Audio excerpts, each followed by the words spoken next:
Hey everybody, Matter here, and welcome to part 36 of my Umineko Let's Play.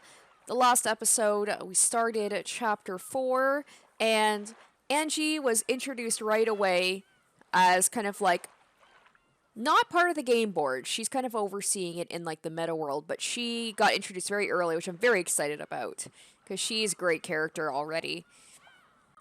And rather than go into the family dynamics like we have the past couple of chapters, this one really focused on Angie and her life after the events of Rokunjima, her life in St. Lucia, and how she's dealing with the trauma and the loneliness, which is reading Maria's diary and talking to like ghost Maria.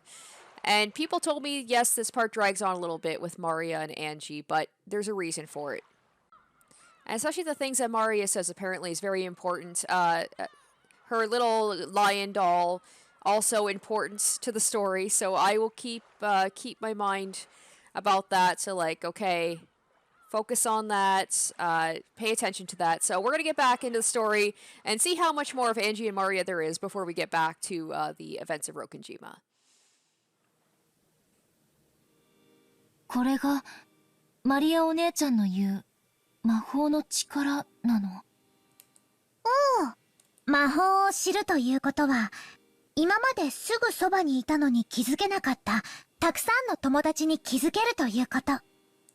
まるで新しいおもちゃ屋さんが近所にたくさんできるみたいに楽しいこと。 That right there already seems like something I should focus on. To know magic is to notice a lot of friends right beside you who you never noticed before. If I too, locked up in an academy without a single friend, had the same kind of power as Maria Oni-chan, I wonder if I could make my days just a bit richer.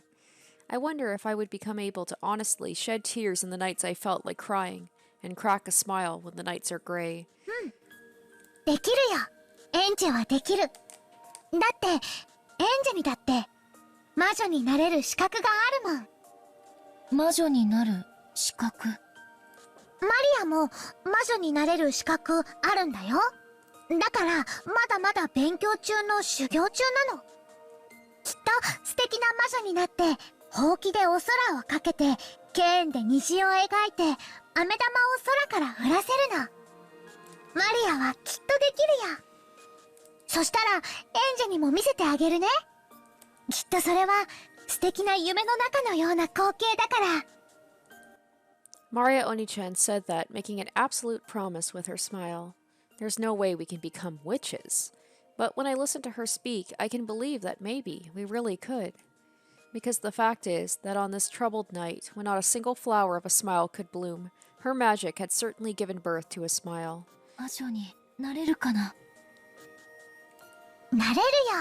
エンジェは少し年齢を重ねちゃったから、魂が少し重力に惹かれちゃってる。だから、マリアよりも修行は大変かもしれないけど、でも、きっとなれるよ。だってもう、エンジェは魔法の一端に触れてるもの。私が魔法を？うん。だってほら、もうこの世にはいない私を、こうして呼び出して語らっているよ。これは魔法なの？うん。私が日記に残した魂のかけらを、エンジェは魔法で膨らませて私を蘇らせてる。さっきも言ったよね。こうして私と再会して会話ができて、時に笑顔を見せられるんだから、エンジェは魔法の才能がきっとあるんだよ。マリアお姉ちゃんが保証する。お姉ちゃんはさっき言ったわ。私は日記を開いた時にしか会えないと思ってるけど、本当はいつも身近にいるって。私に魔法の力がもっとあれば、それを見て、今こうしているようにお姉ちゃんと会話ができる？いつでも？いつでもお話できるよ。朝のおはようの時だっていつもそばにいるし、授業中だってそばにいる。退屈な授業は私とお話しして気を紛らわせようよ。 I know, Angie, don't talk to Maria, don't talk to Ghost Maria during class. That's just gonna make the classmates think you're even weirder. 食事の時には話し相手になれるし、お昼休みだってこれまでのようにいつも一緒にいようよ。放課後だって一緒にいるし、もちろん寮に帰ってからだって、私はいつもそばにいる。日記を広げた時にしか、私を見てくれないだけ。Okay, once again, the whole thing about it, it's like italicized, like you never look at me except when you open the diary. Is that some sort of hint too about like magic and, you know, we only see what we want to see when we think we can see it? Or 日記を閉じても、マリアお姉ちゃんは私のそばにいてくれるんだよね。it's, I think it was like the thing they said last episode about like the wind. Like the wind is always there, air is always around, but you only notice it when like the winds are strong and you can actually feel it. いるよ。だからエンジが私を見ようとして、そして話そうとしてくれれば、私はきっと答えられるよ。しっかりと見て、話そうとしてくれれば。私、やってみる。簡単じゃないよ。いきなり上手くなんてきっといかないよ。わかってる。きっと簡単じゃないと思う。でも私、マリアお姉ちゃんみたいになりたい。おお、わかった。じゃあ、私をよく見て。しっかり見て。うん。ゆっくり目を閉じたり開いたりして。いきなり長くつむっちゃダメ。私の姿を瞳に焼き付けては、それをまぶたの裏に染み込ませていくつもりで。うん、やってる。まぶたを閉じても私をイメージできるようになったら、そのままゆっくり柔らかく目を閉じていて。どう？まだ私が見えている？ああ、うん。多分、見えてると思う。じゃあ、一度目を開いて。いよいよ本番。心を落ち着けたら、日記を閉じて。その時一度、マリアの姿は消えてしまうかもしれない。でも焦らずに、心を落ち着けて。そして、まぶたの裏に染み込ませた私を、逆に瞳に染み込ませていくつもりで、ゆっくりと、虚空に私をイメージして、私を、虚空に見て。うん、大丈夫。じゃあ、閉じるね、日記。おう。Slowly, I closed the diary. When I closed the diary, a gray reality filled with dull air unfolded. Of course, Maria Oni-chan's form disappeared. Give it all you've got. Have courage. Take the first step into the world of witches. I felt like Maria Oni-chan was cheering me on inside my heart. Cheering me on? Really? Isn't that just what I'd like to imagine? No, that's not it. I just convinced myself that it is, and that's why I cannot see her. Maria Oni-chan is always by my side, and even now she's definitely there, cheering me on to do my best. And I can hear it. So I mustn't ignore it like it's my imagination or the inner voice of my own heart. Believe that Maria Oni-chan is there. I mustn't doubt. I believe. Oni-chan said she's always by my side. I must not doubt that. But as I faced that empty space, that empty back wall of the school building, amidst those almost heartlessly boring rays of sunlight, calling out her name was so much easier said than done. The chains of common sense which had clung to me until today sneered at me, telling me that calling out to the empty air was ridiculous. It was almost like being told to take a step forward off the roof of a skyscraper, overlooking a sea of lights. Well. Maria Oni-chan was telling me that it's all right, that I can do it. And that's why, I guess this is why she seemed so nonplussed when Birkenstall showed up, because she was practicing seeing Maria and believing she was a witch and she had magic powers. So I did think she seemed a little bit too cool and calm, that all of a sudden like this entity showed up and started talking to her, but I guess now I know why. Stop thinking that you might fall, or that it would be foolish to take a step off a roof, and free yourself from those chains of common sense.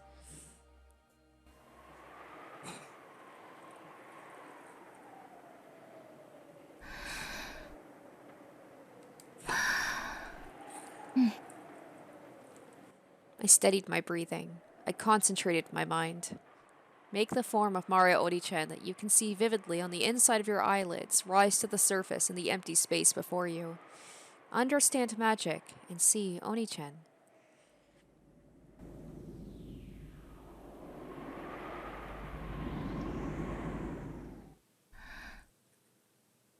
Maria, お姉ちゃん。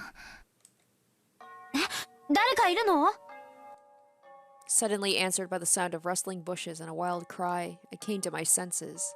Apparently, I hadn't been the only one behind the school building. Oh no, she's gonna get bullied even more, because they're like, oh, who are you talking to? No, I'd been so immersed in the world of the diary that I hadn't noticed that someone else had come afterwards. I recognized a group of 3 beyond the bushes. They were girls from my class. I felt as though they had come behind the school building to gossip about someone or talk in secret. I hurried out of that place, because if it had been known that I had been alone in a place like this mumbling to myself, it would probably create more things for me to deal with. 言ったよね。言ったよね。マリアお姉ちゃんとか言ったよね。やばくない？心霊とか見えちゃってんじゃないの？あれ。後ろ宮さんって面白い。I could hear the shrill, loud laughter from behind. Irritated and feeling that Mario Oni-chan had been made fun of, I left that place at a quick pace and then a half run once I turned the corner. And I might have made it to Oni-chan's world with just a little more time. Frustrating, aggravating. Why does everyone get in my way? I've never gotten in their way, not even once. I ran and ran, but it still felt as though I could hear their shrill laughs. That's pretty sad. It may not be the best way of dealing with trauma. Oh, here we go. All right, we're back in the future, 12 years later. Okay, so this is after everything. This is when she went to go visit Ava. You guys are right. They really are jumping all over the place. At first I'm like, oh, we're going to go back to Rokenjima, but no, we're going way into the future here. 噂じゃ、エンジちゃん。あんた、ビルのてっぺんから飛び降りたんだって？追っかけがうざかったんで、ちょっと待こうと思って。Angie and an old gentleman wearing an expensive suit were alone in a massive modern conference room. The conference room was equipped with all the latest equipment for presentations, while keeping intact a refined and composed atmosphere. That alone was enough to make it abundantly clear the worth of the corporation that was its owner. However, Angie couldn't have cared less. Looking aloof from the world, she sat slovenly in one of the high-class chairs for executives with salaries probably north of 20 million yen. 下の方の階で改装工事してて、転落防止ネットがあるの知ってましたし。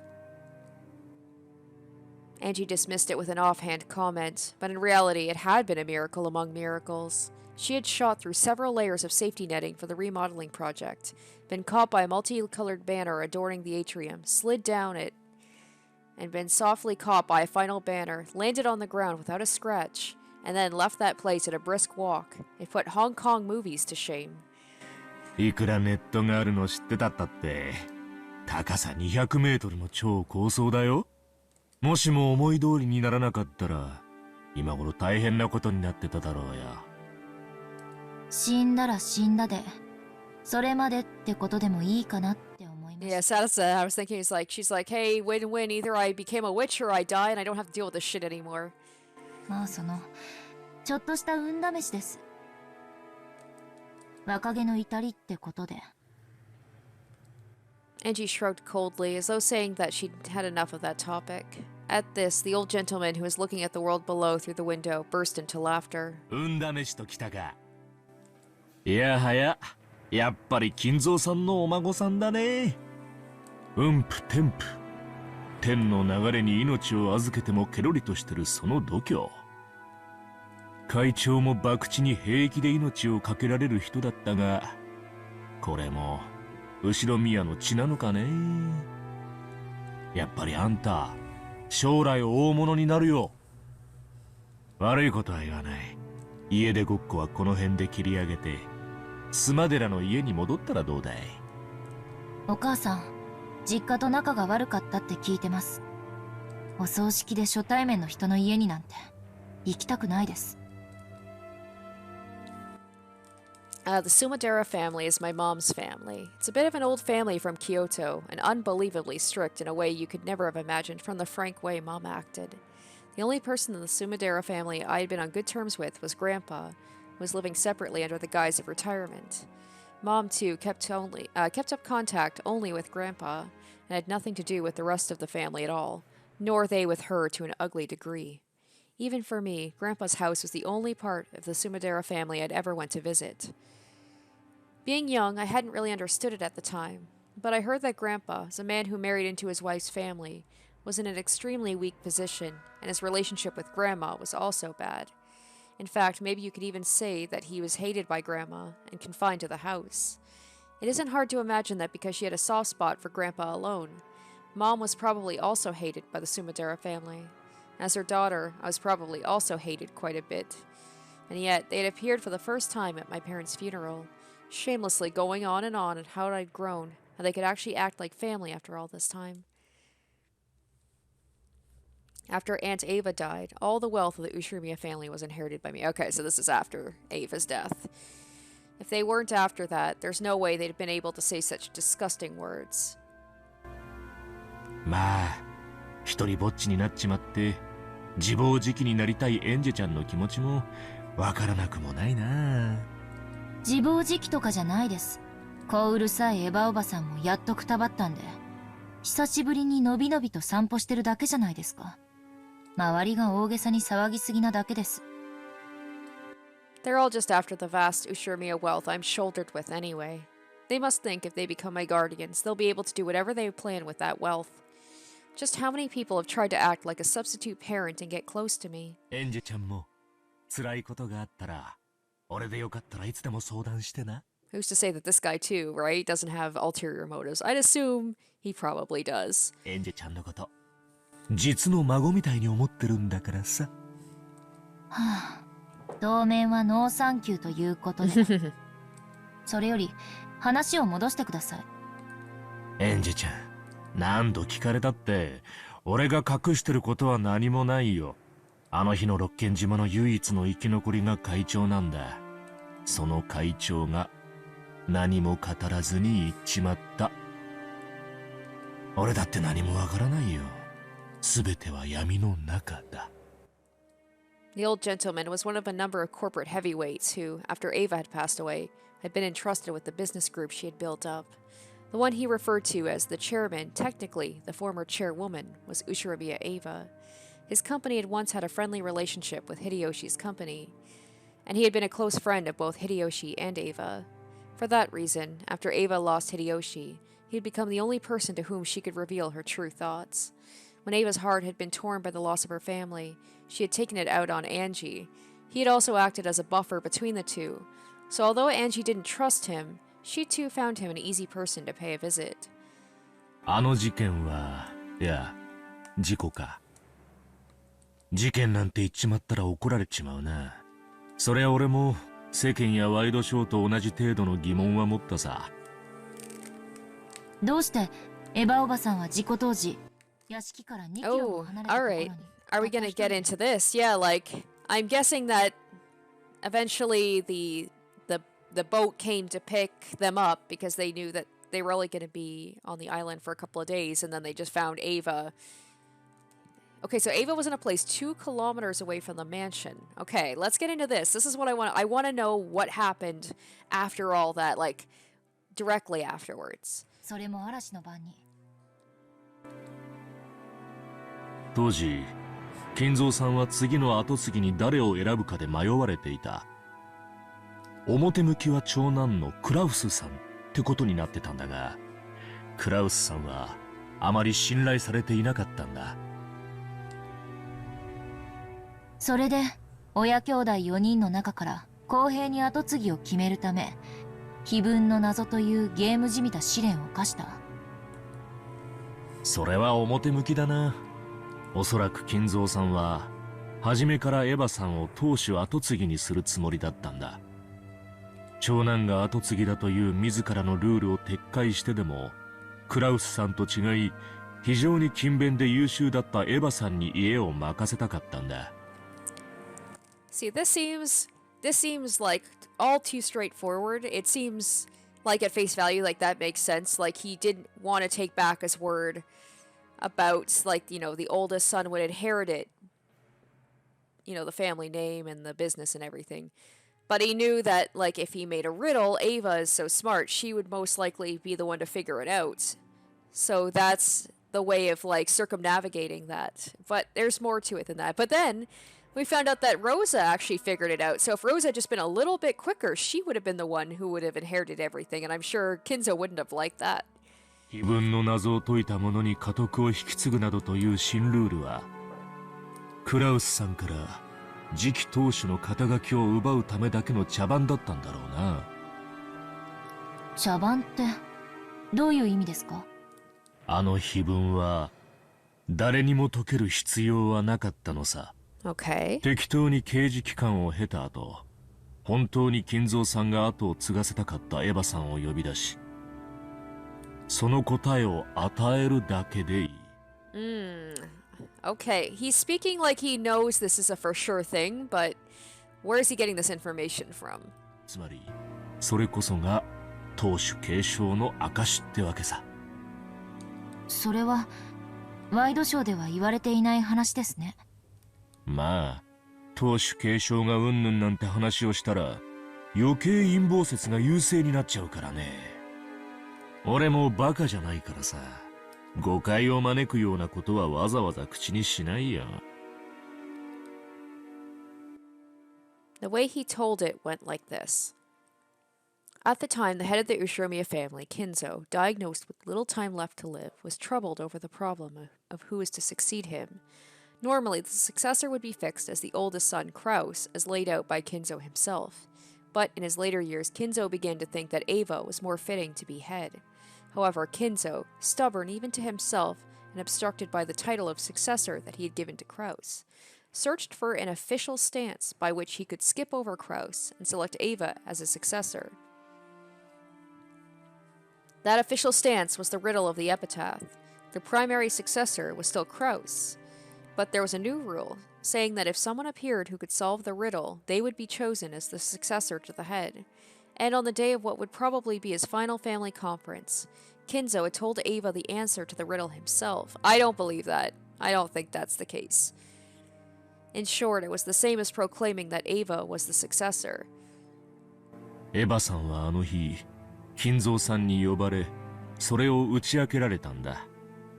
そして、当主を引き継ぐため、当主だけが知る隠し館である、クワドリアンにエヴァさんを呼びつけたのだ。Okay, so we're talking about that hidden mansion. I was thinking that about, like, the 2 kilometers away. I'm like, is it the mansion maybe she was found at? Maybe that's where the gold was. Maybe the gold was, like, underneath the house, or it was somewhere like the tunnel that led to the gold room. Maybe that's underneath the house. And that would explain why maybe at the beginning of this chapter, Beato was in that room. Maybe it's under that mansion. で、一足早くその隠し館で待っていたエヴァおばさんは、そのおかげで事故の難を逃れた。と、エヴァおばさんが全ての財産を奪うために、事故を装ってみんなを殺し、自分だけ難を逃れただけかもしれない。大衆紙はそう騒いでるな。だが、俺はエヴァさんを信じてるよ。信ずるに足るポイントがいくつかあると思ってる。例えば？今エンジェちゃんが指に通してるその後ろ宮家当主の指輪だよ。その指輪は金蔵さんが特別に作らせた世界に一つしかない指輪だ。そして今エンジェちゃんが指にしているものは間違いなくそれだと作った細工師も認めてる。The Ushiromiya family, head's ring. That ring, with the heft of gold and the one-winged crest on it, had diamonds adorning the pedestal and possessed both stateliness and a sense of gaudy extravagance. Kinzo had worn that on his finger, never removing it even for a moment. The fact that Ava had it was apparently proof that Kinzo had acknowledged her as the successor to the head.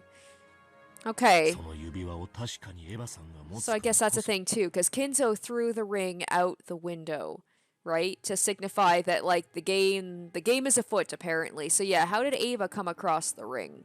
そして実際にエヴァさんが優秀で、クラウスさんにはビジネスシーンでの数々の集大が知られていたことを加味すると、エヴァさんの話は全くの作り話とは思えないんだ。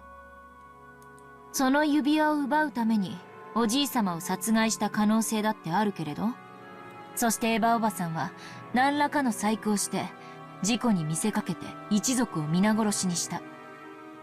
そうだな。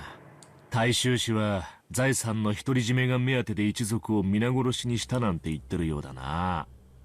確かにエヴァさんはここ一番では随分思い切ったこともしちゃう人だよ。あるいは後ろ宮家の財産を独り占めできるチャンスに生涯でただ一度の殺人を犯したかもしれない。だがね、俺はそうは思わない。そう信ずるに足るポイントの2つ目は、エヴァさんのご家族だよ。秀吉さんにジョージ君。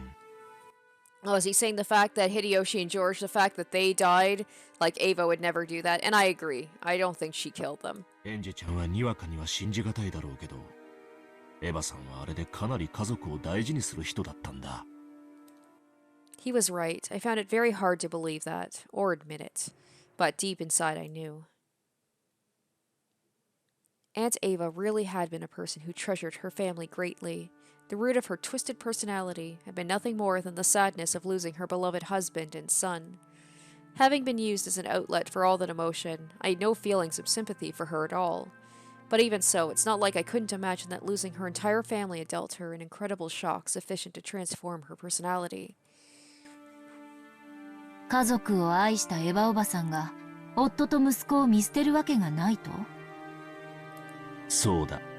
もし本当にエヴァさんが犯人で一族を事故に見せかけて皆殺しにしたならば。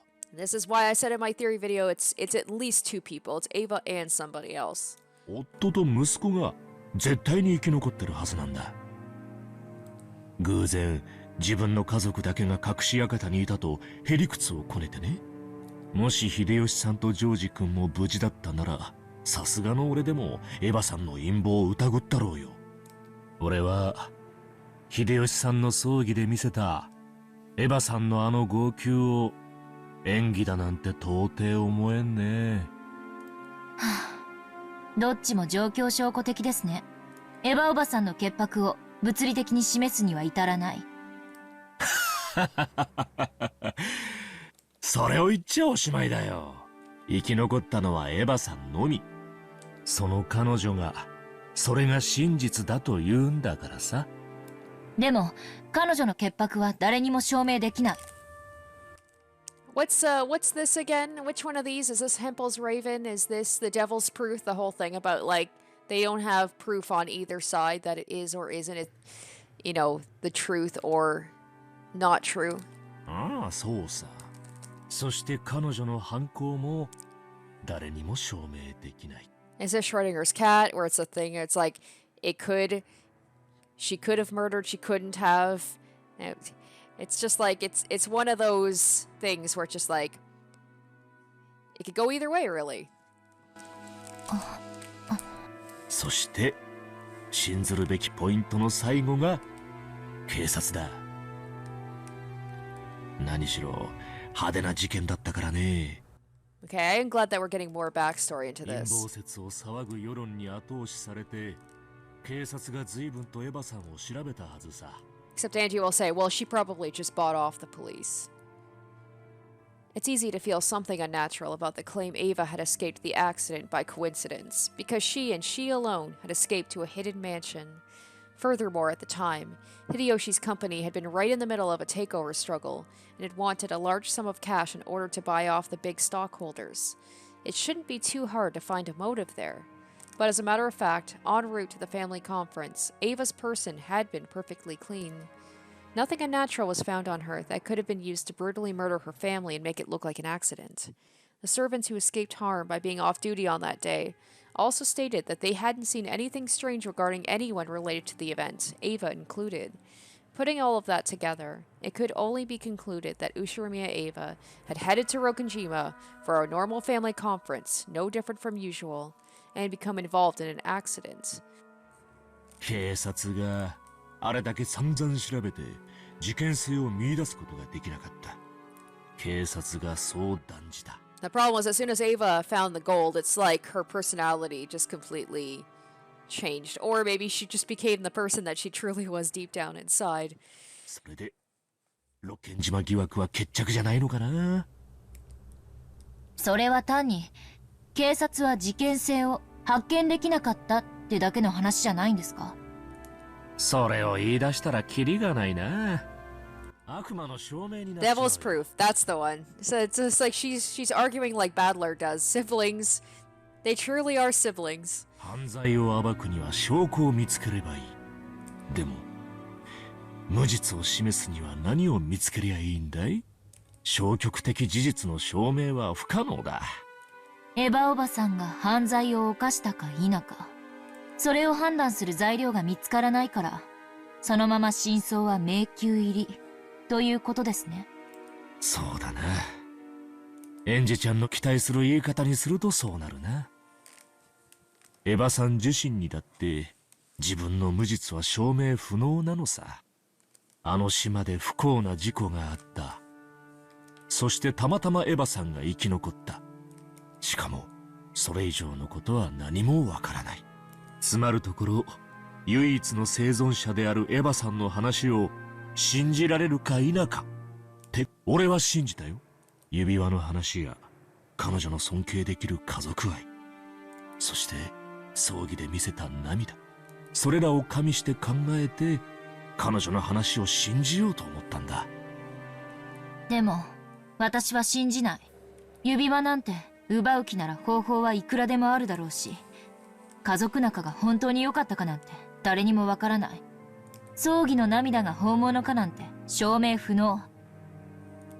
というか私はそもそもエヴァおばさんなんて大嫌いだから、私は彼女の話を信じようなんて思わない。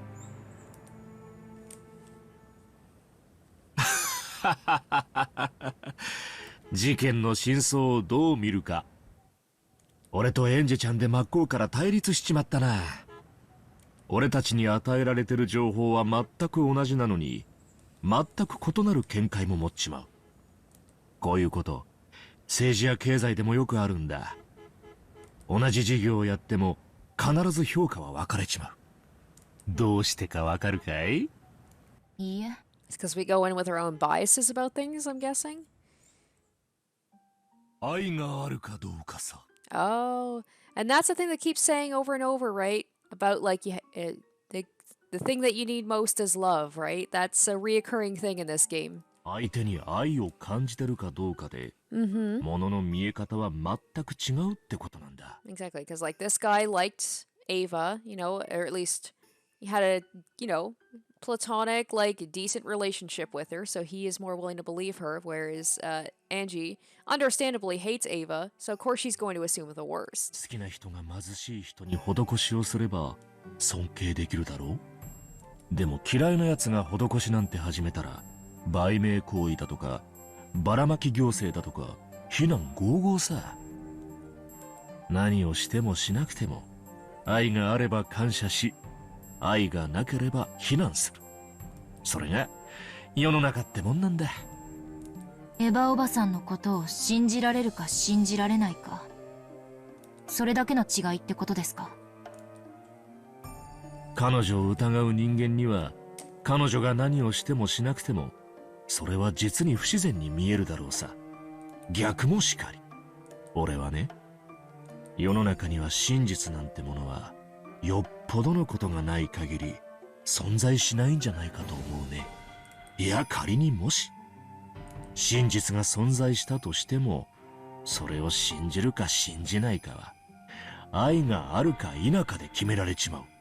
絶対性の宿らない真実なんて真実と呼べるのかい？ This guy's dropping truth エ here. ヴァさんが物理的なアリバイを示したとしても、君はそれを信じられたかい？ He has a point. I hate Aunt Ava, so I'll probably deny all information beneficial to her, and maliciously interpret all neutral information. In other words, inside myself, the truth is already decided. And yet, I'm still unsatisfied, still searching for the truth. So what exactly is this truth I'm searching for? そういうことさ。つまり、俺から何を聞こうとも、エンジェちゃんがエヴァさんを未だ疑っている以上、何を聞いても今更何も変わらないってことなのさ。少なくとも、今のエンジェちゃんじゃ、仮に未知の新事実を掴んだとしても、真相に至ることはできんと思うね。私では真相に至れませんか？だって、エンジェちゃんはどんな新情報や新証拠が見つかったって、エヴァさんが犯人だってスタンスは変えないんだろ？ Because I imagine, like Badler, Angie's probably pretty stubborn as well, but Badler at least is he's able to change his stances, I feel like, a little bit more freely. He's definitely more trusting than Angie is, but of course, Angie has reason to kind of shut herself off from people. ならこれ以上何を調べたって意味はないじゃないか。君の中の真相はすでに決まっているわけさ。だがもし、エンジェちゃんがそれを真相と思わずに、さらに奥深くの本当の真相にたどり着きたいと願うなら、一個もう話したつもりなんだけどな。なんだかわかるかい？愛ですか？よく意味がわからないです。エンジェちゃんは今、エヴァさんを犯人だと仮定し、ものを考えている。でもそれじゃあ片目でものを見てるようなものなんだ。片目じゃどんなに目を凝らしても、ものを立体的に見ることはできないだろ？だから、もう一つ目がいるんだ。Oh, and that's the thing that Angie said too, right? About how to Badler. Oh my gosh, it's coming together where she says like you have to look at things in different dimensions where she's looking from above. もちろん、今の目とは別の立場での。エヴァおばさんが犯人ではない。あるいは本当に事故であるという仮定にも基づいて物事を見ろと。And I guess that's Angie showing that she is willing to try and look for the deeper real truth behind things. そうそう、その通り。物事を考えるときには、異なる立ち位置から見るようにするんだ。そうじゃないと、本当のことは何もわからない。新聞だってそうさ。一つの新聞だけじゃ、その記事を書いた記者の目線一つでしかものが見られない。複数の新聞を読むことで初めて立体的かつ冷静に分析ができることもある。愛がなければ真実は見えない。いいね。Maybe he found it amusing that a cheesy phrase like that had popped out of his mouth. For a while he laughed, looking pleased. By that, he was simultaneously declaring that he had told everything that he knew, and that it was about time for me to leave.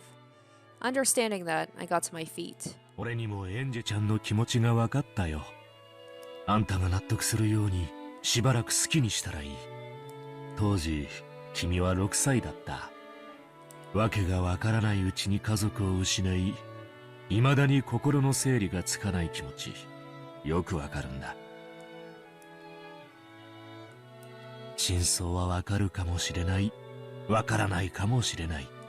エヴァさんは犯人かもしれないし、犠牲者かもしれない。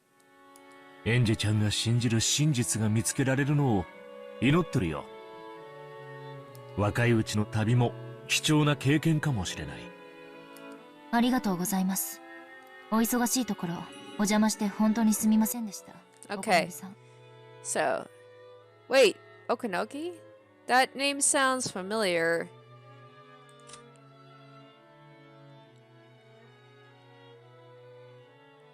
A major player in the Ushiromiya group after Ava's death and until Angie succeeds the group, he and the other ministers are the one managing it.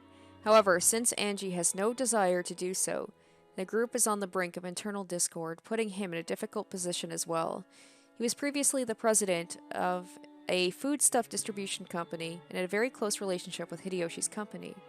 Because of that long-lasting association, Ava particularly trusted him. He was appointed to a significant post in the group.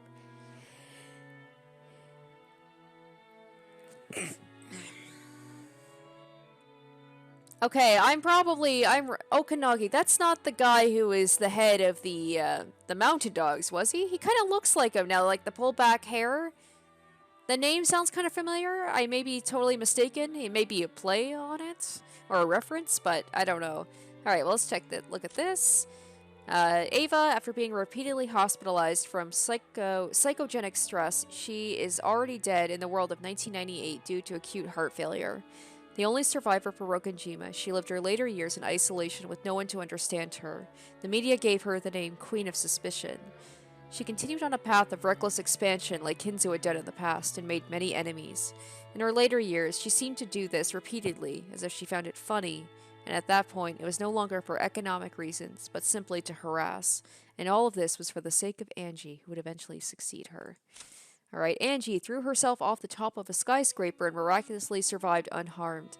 Her mystical experience led her to abandon everything and go on a personal journey to discover her past. Will she, positioned 12 years in the future, be able to break through Beatrice's magical power?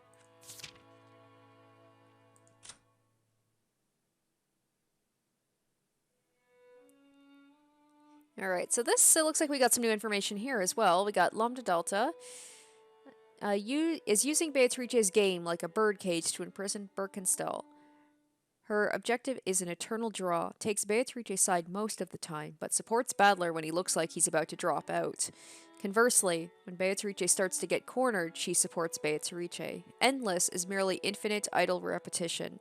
Certainty, on the other hand, indicates a far stronger absolute force of will. Birkenstall, Witch of Miracles, who has lived for 1,000 years, sent in a piece called Angie to defeat Beatrice in her game. The Voyager witches who cross the Sea of Fragments are far higher level beings than witches who cannot leave their own territory. In territory they are equals, but fundamentally her magic powers far exceed Beatrice's. What is it that witches who voyage constantly in an escape from boredom seek from their journeys? Beatrice,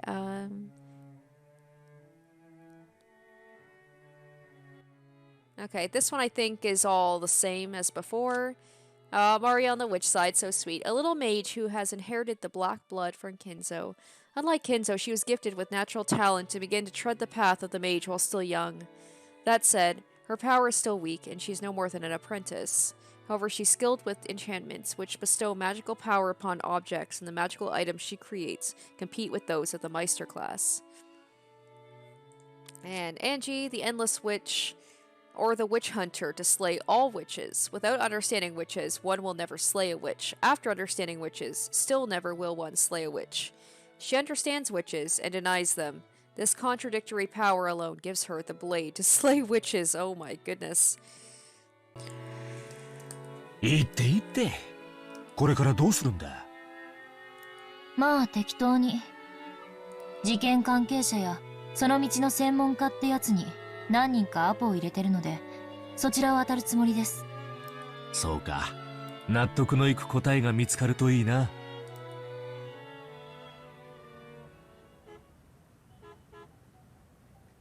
At that moment, Company President Okanagi's secretary came in and handed him a memo over his shoulder. He read it and looked between it and my face. エンジちゃん、旅に出てごらんと言った矢先で申し訳ないんだが、耳に入れといた方がいい情報だ。君、今だいぶやばいらしいね。私の金を狙ってる連中ですか？だからお金なんてくだらない。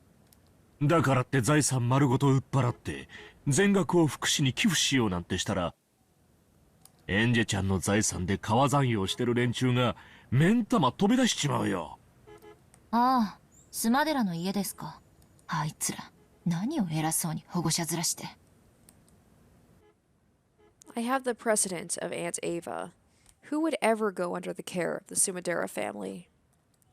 They probably want, as Aunt Ava had so often threatened in the past, to cut off my arms and legs, throw me into a warehouse, and suck the Ushiromiya family's wealth dry. スマデラ家の使いがここに来るそうだ。君を引き渡せと。いやいや、保護したいと言ってるな。 Ooh, this music got so intense. Damn, this is like some Mortal Kombat music. 使いって？君のおばだよ。キリエさんの妹さんだ。 Oh. Oh, well, if Kyrie's sister is anything as scary as Kyrie and capable, we might have a fight. 君のことを妹のように思っていると前に話してたな。ご冗談。せめて孫と言ってよ、あのババア。文脈から見るに、君の意志は聞く気がないようだ。 This really is giving me Mortal Kombat vibes, this like pounding drum. 地下2階の駐車場に車が待たせてある。行きなさい。スマデラの家から引き渡せって言われてるんでしょ？いいの？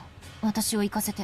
Oh, I hope that he isn't putting her in a trap or he's putting her in a car to send her to the Sumadera family. エンジェちゃんはきっと将来大物になるよ。 I'm gonna choose to trust this guy, even though he, like, it seems like everybody is trying to get Angie, like, they're trying to use her for something. この歌詞はその時の出世払いってことにした。 But he sounded so sincere when he was talking to her. I'm gonna choose to believe him for now, that he has good intentions. 行きな、早く。 After bowing silently and deeply, Angie left that place at a dash. After watching her leave, oh no, the secretary straightened her glasses and whispered. スマデラ家からは足止めをしておくように言われていますが、行かせてよろしいのですか？足止めならしたよ、十分に。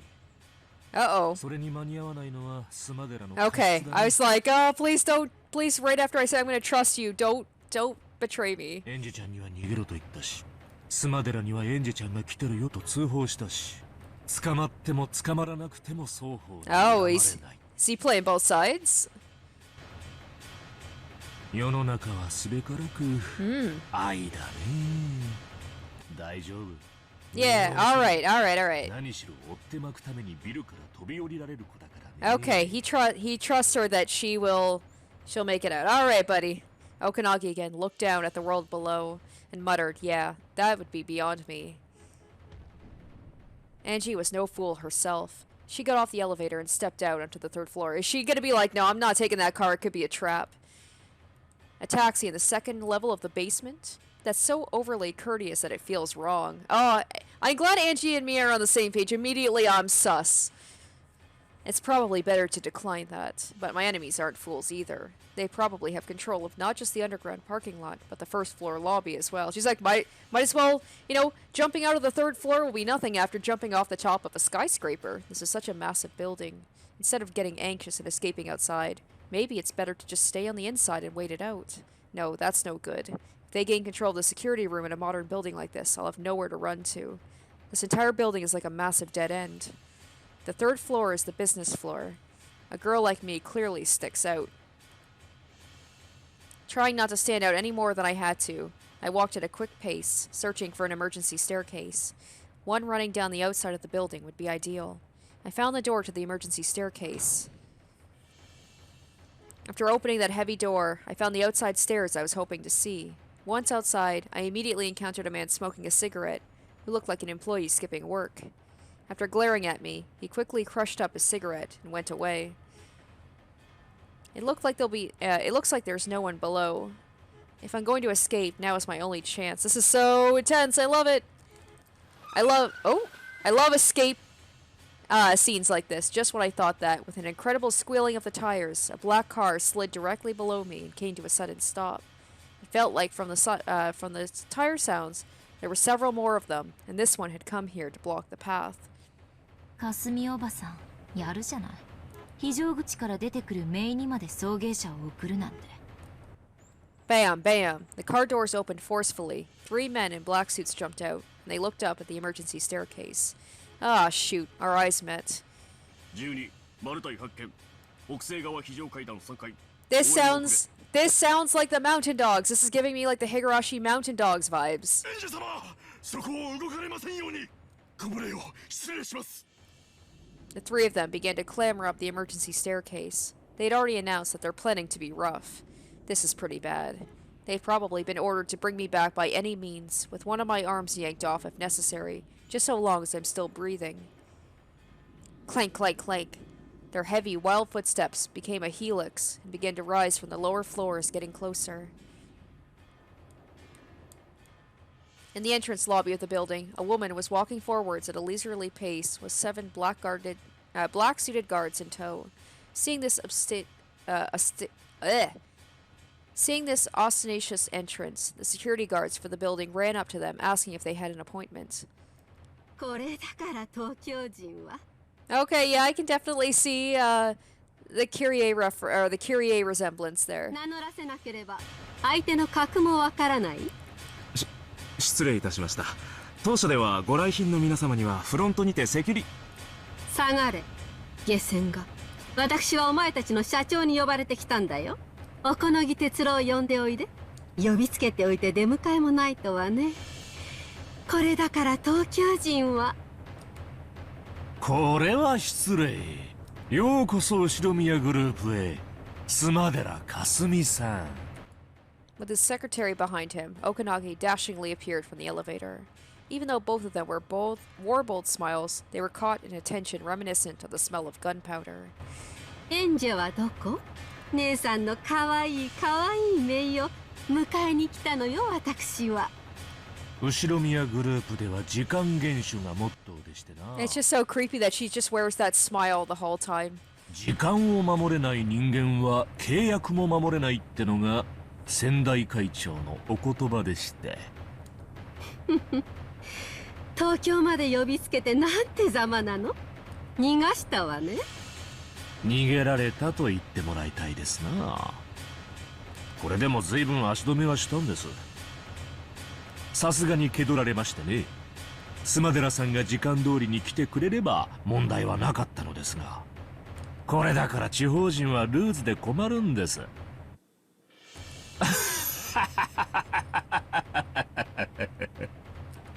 今なんとこの私になんと You couldn't sense any of Kyrie's sociability in the face of her younger sister, Kasumi. Yeah, she's scary. She's scary in like a very different way from Kyrie.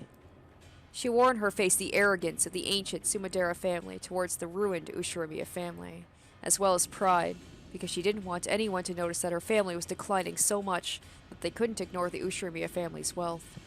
Even at a glance, it was easy to understand why Angie hated everything about her aunt. Kasumi couldn't stand even a slight insult, and while she still smiled, her eyebrows twitched. At that time, one of the men in black suits behind Kasumi whispered to her. エンジ様を発見しました。対応中です。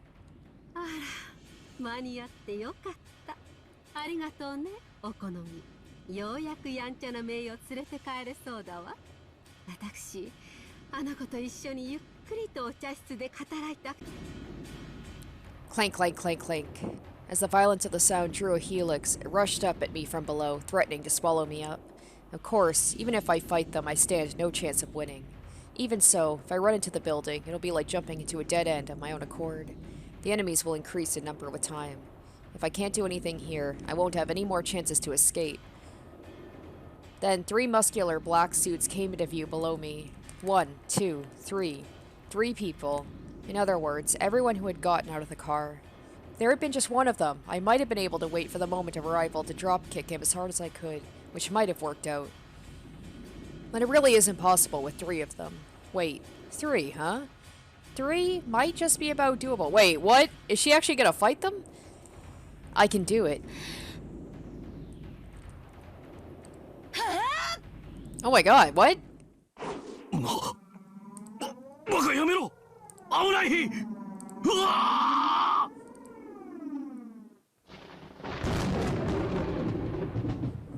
01より12確保したか。応答されたし。どうした。応答しろ。なんてやつだ。くそ。Oh wait, did she jump? Yeah, ouch. Look, see? That worked out, didn't it? It's just 3. Oh, 3 stories, not 3 people. Yeah, right? I mean, she jumped off a skyscraper. What's 3 stories? I've already experienced much higher places after. I like that little, like, swerve. That was... I knew I could jump down just 3 floors. It's a good thing the car they came in was right beneath me. Even if it wasn't as pleasant as a trampoline, it broke my fall. A little gently, a little roughly. I love how nonchalant she is about ここ everything までへ too. こむこともないだろう。 Having broken my fall, the roof of the car now had a massive dent around my body. I guess car roofs are more delicate than I thought. I don't think it's because of my weight. Apparently, the three men on the stairs hadn't anticipated me jumping down. Now steal the car! Steal the car! Having realized that they had been outwitted, they were hurriedly rushing back down. I have to run and escape while I still have the chance. As I moved my body, the car roof made buckling and popping sounds. But I had been naive. There was no way they'd have all rushed up the stairs without leaving one person behind. Oh no! There was one black suit left in the driver's seat of the car that had broken my fall. He'd stuck his head out the window, and when he realized the thing that had fallen on him was me, he jumped out. In a rush, I jumped off the roof, but his reaction was really fast. Either there was a massive reward for capturing me, or a harsh punishment for letting me get away. Damn it! Come on! Maria! Birdcastle, somebody help her, come on. 気安く触らないで離して Angie, magical powers, go! Turn into a magical girl, come on. I was mercilessly held down against the asphalt. I was being crushed face down, covered, and pressed down on from above. It was a hold without a trace of elegance, but it really was logical and left me absolutely no room for resistance. I tried to push back with both hands, searching for a way to resist, but I was being pushed down solidly, and I couldn't even tear myself off the asphalt. Then another car came, squealing its tires as it slid to a sudden stop. Guess it's all over. Oh! The man that had been crushing me let out a sharp cry. Yes, here we go. He had yelled close to my left ear, making it ring. What in the world? The black suit and I were unceremoniously rolled over. Who is it? Who is it? After being turned face up, the first thing I saw was an arm stuck out right in front of my eyes. Amakusa! Who's that? Do I know that name? Am I supposed to know that name? どうしてここに？その話は巻いてからにしましょうぜ。 Who are you? Okay, he's got gray hair, silver hair, kind of like the Kyrie's family, but he doesn't have the last name, so I'm like, okay, who's this guy? お嬢、車へ早く。 Amakusa grabbed my arm and easily pulled me up, spinning me around with himself as the center of gravity. The thought that it was like a little dance lasted only the few brief moments before he flung me through the open door into the driver's seat. He's got a cross on him. Is he part of like the Ushiromiya? Like, does she work with the Ushiromiyas? She knows him, obviously. I climbed over the handbrake and slid into the passenger seat. Pushing me through, Amakusa also got in and took up the driver's seat. Since we had suddenly taken off while I was still on all fours, I had to kick and struggle around on the seat for a while, like a turtle flipped onto its back. Amakusa checked the rearview mirror for cars in pursuit, but flew into the artery of the big city without lowering his speed in the slightest. Alright, yay! We sewed our way between cars one after another, just like a chase scene in some action movie. Tossed about by his horrible driving, I had trouble getting myself reseated. お嬢、お怪我は？問題ないわ。人間って案外頑丈よ。私、次からは下りのエレベーターを逃したら、窓から飛び降りることにするわ。お嬢の趣味はエアダイブらしいや。ただ、次からは落下傘をつけることをお勧めしますぜ。飛び降りた後に思い出せたらね。It's like he likes speaking in English like she does. He smacked the steering wheel, guffawing. Need an explanation for this flippantly spoken man? His name is Amakusa Juza. He was originally one of Aunt Ava's guards. Oh, okay. If I remember correctly, she hated him for being too jokey and too chatty. He was especially young amongst the guards, but contrary to his outward flippancy, he had hopped from the 1st Airborne JSDF to the French Foreign Legion, placing himself in overseas private military companies and high-class security companies one after another, making for a pretty incredible and unique career. But I heard he ran off from both the JSDF and the French Foreign Legion, and that he'll be arrested if he enters France again. Both of these flippant episodes were very typical of him. Apparently, the guards had been sternly told not to chat with me unnecessarily. But I recall that didn't stop him coming to take a pass at me. Oh, no, dude. Dude, wasn't she in high school? When, like, Ava was still alive? Not cool, man. And Ava particularly disliked that, and I believe she dismissed him right before she died. その軽口が懐かしいわ。 Oh, wait, there was the Let me check the tips here. Or not tips, sorry, characters, because there's a little sound whenever new characters introduced. Oh, then we got her as well. Alright, Amakusa Jusa, a former guard of Ava's, an extreme thrill seeker who accepts dangerous jobs for little pay. He has served as Angie's bodyguard before, but after he broke Ava's strict order not to talk to Angie countless times, Ava ultimately took a dislike to him and let him go. Angie herself didn't find him all that bad because he was someone she could talk to. JSDF, Foreign Legion, private military companies. This man has traveled them all and has skills in counter-sniping and escorting the IPs. Now we got Sumidera Kasumi, daughter of the declining noble family Sumidera, Ushiromiya Kyrie's younger sister. She hates her sister Kyrie so much that she loathes everything about her, so she also strongly hates Angie. She is the opposite of the freewheeling person Kyrie was, and holds appearances in high regard, possessing a strong ambition for philanthropy. However, this is nothing more than a manifestation of her complex towards her sister, causing her to crave the limelight. There are several opposing factions in the Sumidera family, and they are constantly engaged in a secret feud over who will control the vast wealth Angie holds. クビになった後はどうしてたの？ブラックウォーターでエクササイズの指導を。休暇で帰国したら小此木社長に高給を提示されまして。で、また脱走？こんな男、何の役に立つのかしら。来週までに帰りゃ脱走にはなりませんので。話があったのは昨日です。お嬢が厄介な連中を呼び込むかもしれないと言われまして。まさにその通りで申し訳ないわね。お嬢と面識があってドタバタの経験も豊富ってことでご指名が来たんでしょうぜ。お嬢のおかげでハッピーな休暇と小遣い稼ぎになりそうです。小此木さんがあんたを私の護衛に雇ったってこと？お嬢に恩を売りたいんでしょうぜ。Oh, okay. クビの後、小此木の社長にはいろいろと世話になってましてね。You know what? Whatever. If Okunoki's not doing this out of the goodness of his heart, if he expects a favor, whatever. At least she doesn't die today. いろいろと弱みを握られてんで逆らえんのですわ。You have to assume, I guess, everybody around Angie is going to have some ulterior motives to do with her. 小此木さんの世話になると後々で高くつきそうね。で、あんたは私をどこに連れて行くつもりなの？どちらへでも週末までは雇われてます。それ以降は別料金で。一日いくら5万で手を打ちます。Damn, 50k?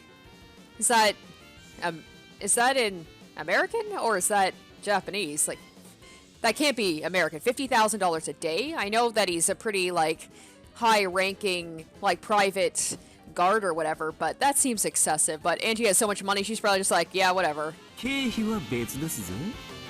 軽口を叩かないなら倍払うわ。雇用期間は未定。何週間かになるかも。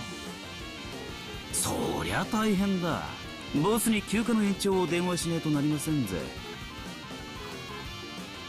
私どうしてもあの日のことが調べたいの。ああ、例の六軒島の。そうよ、12年前にあの島で何があったのか。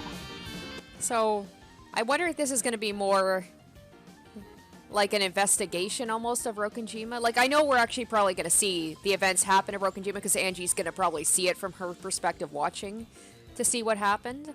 But it definitely seems like it's almost taking a back seat to the actual, like, Angie investigating things. 私の手で納得がいくように調べたいの。そんな昔のことを今さら調べて、今さら新しい発見がありますかね。そうね。だからこれは私の自己満足のための旅なのよ。それを終えたらネギでも背負ってスマデラの家に行くわ。かすみおばさん、私にお抹茶をご馳走したいとか言ってたっけ。角材の上に正座させられて石でも抱かされながらのお茶かしら。そりゃおっかねえや。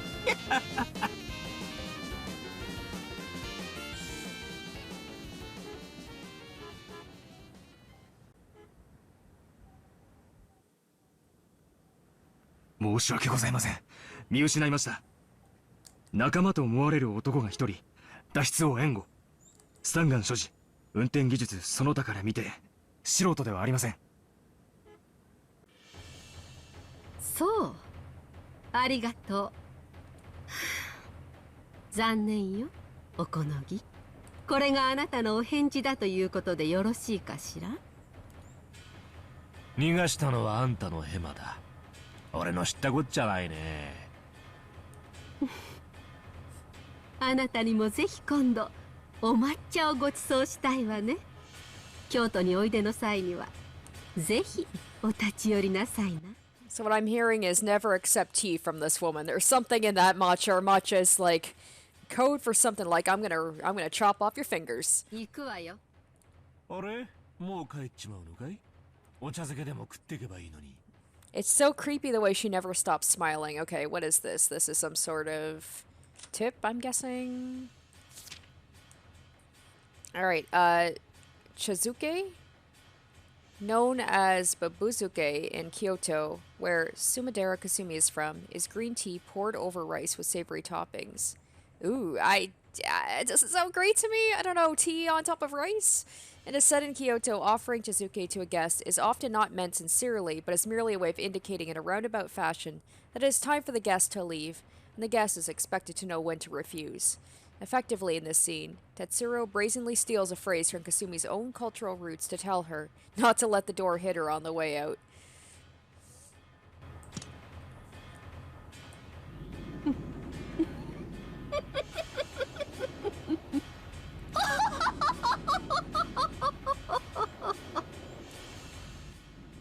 Her back to Okanoki. She laughed at first lightly, but with an increasingly shrill and hateful tone, using that as a substitute for a sharp, parting remark.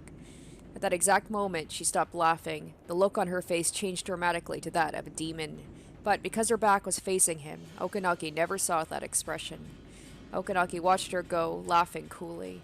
His secretary whispered over his shoulder. エンジェお嬢様は我が社の筆頭株主です。スマデラ家が後見人になれば。知ってる？だがな、うちも天下の後宮だ。舐められてたまるかってんだ。しかし、あいつうまく立ち回ってくれたようだな。Yeah, I guess I could see how Okanoki could have invested interest in making sure Angie's not taken by her mom's side of the family, rather than just feeling bad for Angie. It's just like, oh, okay, so if she is becomes like if they become her guardians, then that's it. They get the money, I guess. Angie's how old? Like, how old would she be considered an adult, and thus wouldn't have to worry about having a guardian? Like, is she still in high school? I'm trying to think like how old she is at this point, and what is the age in Japan of like, is it 18? Is it 20, 21, where it's like you don't need a guardian anymore, and then she would have all the money to herself, and she wouldn't have to like worry about other people taking it from her? かすみ様、逃走車両はレンタル、提示した免許証は偽装とのこと。明らかにプロです。おそらく車両は放棄するでしょう。追跡は困難です。警察に追わせますか？そうね。家出娘の捜索願いでも出そうかしら。税金を納めてるんだもの。警察にもたまには役に立ってもらわなきゃ。母上に私にお任せをと単価を切ってお屋敷を出てきたんですよ。Oh, this sound. This is like Higurashi when everything was starting to go all ooh. あなた、私にさらに恥をかかせるおつもり？あんたらまとめてお抹茶を振る舞った方が良さそうね。地下のお茶室は狭いから。Oh my gosh. 順番待ちの行列になっちゃうかしら。She's like the Sonozaki. She's got like an underground room. Oh my goodness.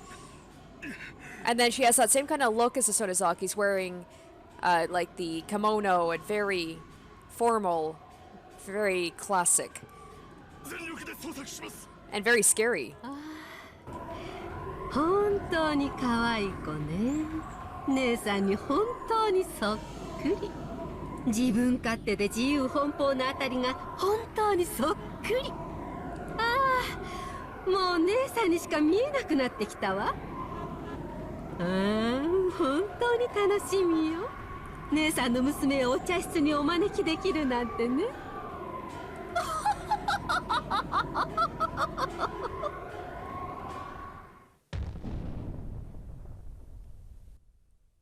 want to see that woman get taken down. They introduced her like so shortly, and yet I hate her. And I understand why Angie hates her too. Poor Angie, just surrounded by older family, like women that just hate her just for being her. It's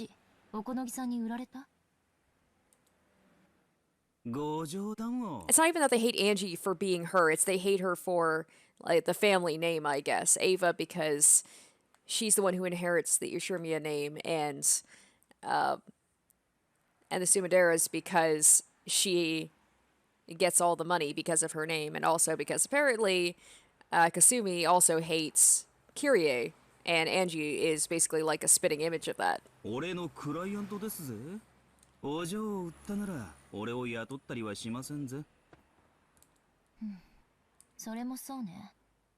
gonna have like Angie and Amakusa buddy. It's gonna be like a buddy comedy from now on. It's gonna go, Umineko is going in a completely different direction. That's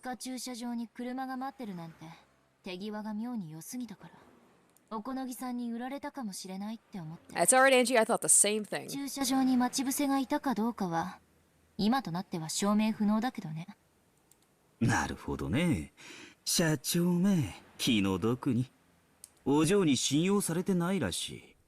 Can you blame Angie for not trusting anyone, really? 天草のことだったの？着いたエレベーターが空だったんで焦りましたぜ。連中の無線を盗聴できてなきゃ今頃どうなってたやら。つまり何？私が素直におこのぎさんを信じて駐車場に行ってれば、私は3階から飛び降りるなんて真似する必要もなかったってこと？そうなりますな。ま、結果オーライですがね。Oh, is this the beginning? Okay, is this a reference to what Okanoki said about, like, you have to believe in love? Whereas you see a situation in two different ways. She saw it as very suspicious and that it was an ambush, so she didn't trust him. But if she had trusted him, then things would have gone better. Well, that's something. If I hadn't suspected President Okanogi, I could have easily escaped without getting caught in a tough spot. President Okanogi might have sold me out. No, yeah, it's just like believing that Ava, like believing the worst about Ava because of her hatred for Ava. No, because paranoia told me it was better to suppose he sold me out. I assumed and decided that he did. Because I wasn't able to believe him, my truth, regardless of his truth, became he sold me out. I thought back on President Okanogi's words. Can you really call truth truth if it isn't absolute? Truth can change completely depending on whether you have love or not. They're really drilling that in, and people have mentioned that in the comments, so I get it. It's important. In the end, perhaps this thing called truth doesn't exist. That's the whole thing about, like, seeing truth, like people's truths are different from different point of views. For each person who speaks of it, another truth is born from their interpretations. That's all there is to it. If I can't accept something that indeterminate is truth, then where does truth that I really want to find exist? It's like Battler with the Witches, right? And is that something that can be seen with the eyes?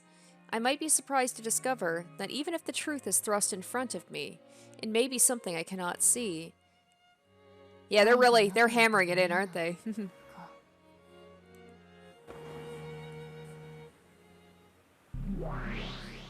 あなたのかけらは随分と賑やかね。退屈しないわ。あなたは言ったわ。12年前の真実を探れと。私でもなんだかわからなくなってしまった。何が？真実って何？人の数だけ真実がある。人の数だけ解釈がある。そしてそれは主観によって歪められ、いくらでも姿を変える。真実ってものはそんなにも不定形であやふやなものなの？そうよ。真実は不定形。粒子のようであり、波のようでもあり、相反する形状を同時に持つ。箱の中の猫が生きていると思うが、 Of course, we go back to the cat. でも真実はとても繊細。それは観測されただけで姿を変えてしまうわ。シュレディンガーの猫箱とかいう話？寝言よ。箱を開ければ真実はわかる。開ける前の議論なんて机上の空論もいいところ。そうね。にもかかわらずその空論を否定するには箱を開ける必要がある。開けられない箱の中身についてのあらゆる想像は否定不能。つまりは真実ということ。真実は否定されない限りその形状を維持する。そう。真実は観測されない限り、その形状を維持する。Alright, they're hammering that in too. As long as truth can't be observed, it keeps its form. つまり暴けなきゃどんな妄言も真実たり得るわけね。ええ、無限の想像はそれらが互いに矛盾していたとしても否定されず同時に真実として存在できる。家族みんなが六軒島の魔女に囚われて永遠に12年前に閉じ込められているというめちゃくちゃな話すら12年前に何があったかわからない限り真実として存在できる。ベアトリーチェという魔女は12年前の六軒島に無限の想像の余地をこじ開け、そこを猫箱として全てを飲み込んだ。開かれぬ箱の中の全ては真実。That's right. We don't know what happened on that island, so it becomes endless. 閉まったままならね。私がこじ開ければいいだけの話。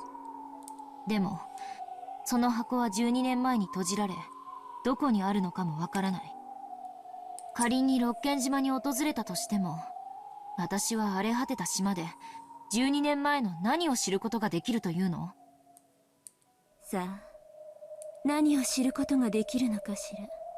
いずれにせよそれは1998年という12年後の未来を自由に闊歩できる最後の魔女エンジェ・ベアトリーチェにしかできないことよ。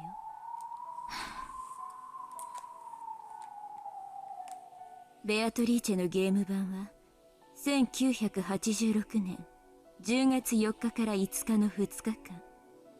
つまりそれはあなたが彼女のゲーム版の外へ自在に動ける駒だということ。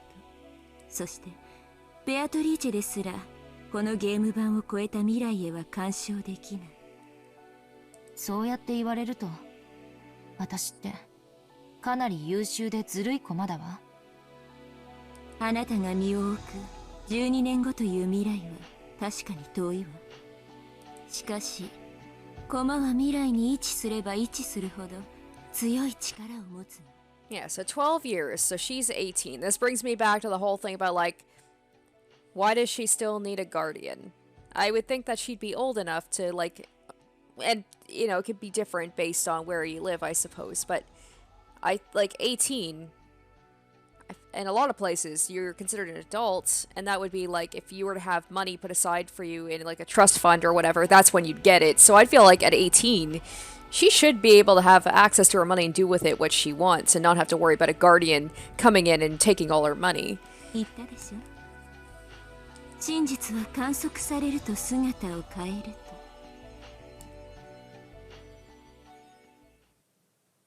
そういえばこんな話を聞いたことがあるわ。ある日突然ケンタウルス座の恒星が爆発してしまっても、その爆発の光が地球に届くには4.4 光年だから4年半の月日が必要になる。そうね。つまりケンタウルスの太陽がすでになくなっているとしても、地球人は4年半の間その事実を知覚できない。光より早く知覚する手段は存在しないのだから。 At the time we learn that the sun in Centaurus exploded, we Earth people will paint over our past 4.5 years of history with a new truth. We will revise history with a new fact, that it exploded 4.5 years ago. However, for the 4.5 year period until we learned that, despite the fact that it had already died, the mistaken truth that the sun of Centaurus still exists will be able to exist as truth. Oh, guys, just make it more complex. The truth of the future wins out over the truth of the past. そうよ。もともと六軒島の事故はただエヴァおばさんと後ろ宮家の財産をめぐる陰謀疑惑でしかなかった。しかしそれが後年オカルトによって脚色され、陰謀は魔女伝説として塗り替えられる。Even though it was clamored over as a murder plot at the time of the incident, in later years, strange occult theories which claimed that it had been the work of a witch ran rampant and began to paint over the truth of October 5th, 1986. The murder theory will probably be forgotten over time, and only the more bizarre, impressive witch theory will continue to remain as superstition, and eventually paint over the murder theory entirely. そう、恒星爆発の光が地球に届くまでの間の虚偽の真実が陰謀説という人間説だったかのよう。数年後に漂着した手紙入りのワインボトル、メッセージボトルがそれをオカルト説という魔女説に遡って塗り替え始めた。Wait, what? A wine bottle with a letter inside. Several years later, a message bottle. What? そうよ。魔女なんて1986年の時点では存在しなかった。その数年後にメッセージボトルによって私たち未来の人間に観測されたから魔女が六軒島を支配した。Okay, is this my first time hearing about this bottle? I feel like I would remember the bottle. 少し修正が必要よ。Maybe it has been mentioned and it just, I forgot about it? 1986年の時点でも魔女は存在できたわ。無限に存在できるあまたの可能性の中の一つとしてね。確かに観測されたら消えてしまう。猫箱の中に縮こまってね。だからメッセージボトルは悪質なのよ。魔女は箱の外に出ようとした。自らを観測させて魔女説以外の可能性を淘汰した。つまり自らを否定できないように魔女説以外の全ての可能性を否定したということ。なんてこと。つまりベアトリーチェは悪魔の証明を正攻法で成し遂げたのよ。そしてそれは初めから魔女の計画に組み込まれていた。メッセージボトルは1986年より未来に観測される情報。Okay, can we see what is the information that was in the bottle? I want to know. ベアトリーチェにもバトラにも観測できない。エンジェ・ベアトリーチェにしか観測できない。本当はメッセージボトルのことなんて調べたくなかった。だってそれを読むことは魔女の言い分を聞くのに同じ。魔女説なんて妄言を無視している私には時間の無駄でしかないと思ってた。でもおこのぎさんに言われたわ。片方の目だけじゃ物事を立体的に見られないって。魔女否定の視点と同時に魔女肯定の視点も必要ということ。それは正しい考え方よ。視点の数は分母に同じ。視点の数が1では分子である謎はわずかほども減らない。しかし視点の数が増えれば増えるほど謎は割り算されていく。分かってるわ。事件の数年後、近隣の島に流れ着いたメッセージボトル。Okay, alright, so is she gonna go and does she have the bottle somewhere? She can actually go and read it? それは神塚の手に渡った。アポイントは一応取ってあるの。Okay. I was able to hear Aunt Ava's side from Okanagi-san. Next would be the witch. Why not? I'll listen to what Beatrice has to say. Interesting. Wow, it's like even they're introducing all new things still. Okay. All right. So, wow, we're going back to... Wow. It's funny, I was saying like, oh, I want to go back to Rokunjima, but now that we're getting into Angie's thing, I'm like, no, I want to stay with Angie. I want to find out about this bottle. 3ヶ月。南條先生がそうおっしゃったのは去年の話よ。私はその時の健康状態から総合的に判断してお話ししているだけです。その結果、今年もたまたま年を越せるかも怪しいってことになってる親父殿は今も生き健康でオカルト研究に没頭されてるというわけだ。それでも余命3ヶ月ってわけかい、先生。ですから金蔵さんの敬愛する親父殿がまだお元気でおられるなら素晴らしいことじゃないか。親孝行なお前たちは親父殿に挨拶がしたくて仕方がない。なので会ってもらえないので納得がいかないと。Okay, right away. Wow. They're grilling into Nanjo, and now I'm just like, okay, so they kept saying, like, he has 3 months to live, that was a year ago. And then Kraus being like, dismissing it, and then being like, okay, you can't accept the fact he won't see you. I wonder if no, that goes against, but now I'm like, I'm thinking, like, is Kraus even, or not Kraus, sorry, is, like, Kinzo even alive at this point? Or is he already dead? But we've seen the things of him talking to, you know, the servants and everything. And he's even talked to, like, Kraus and Natsui. But it's a whole thing, it's like, whose point of view do I believe? Like, right away I'm just like, is that a thing now? That, like, is Kinzo even alive right now?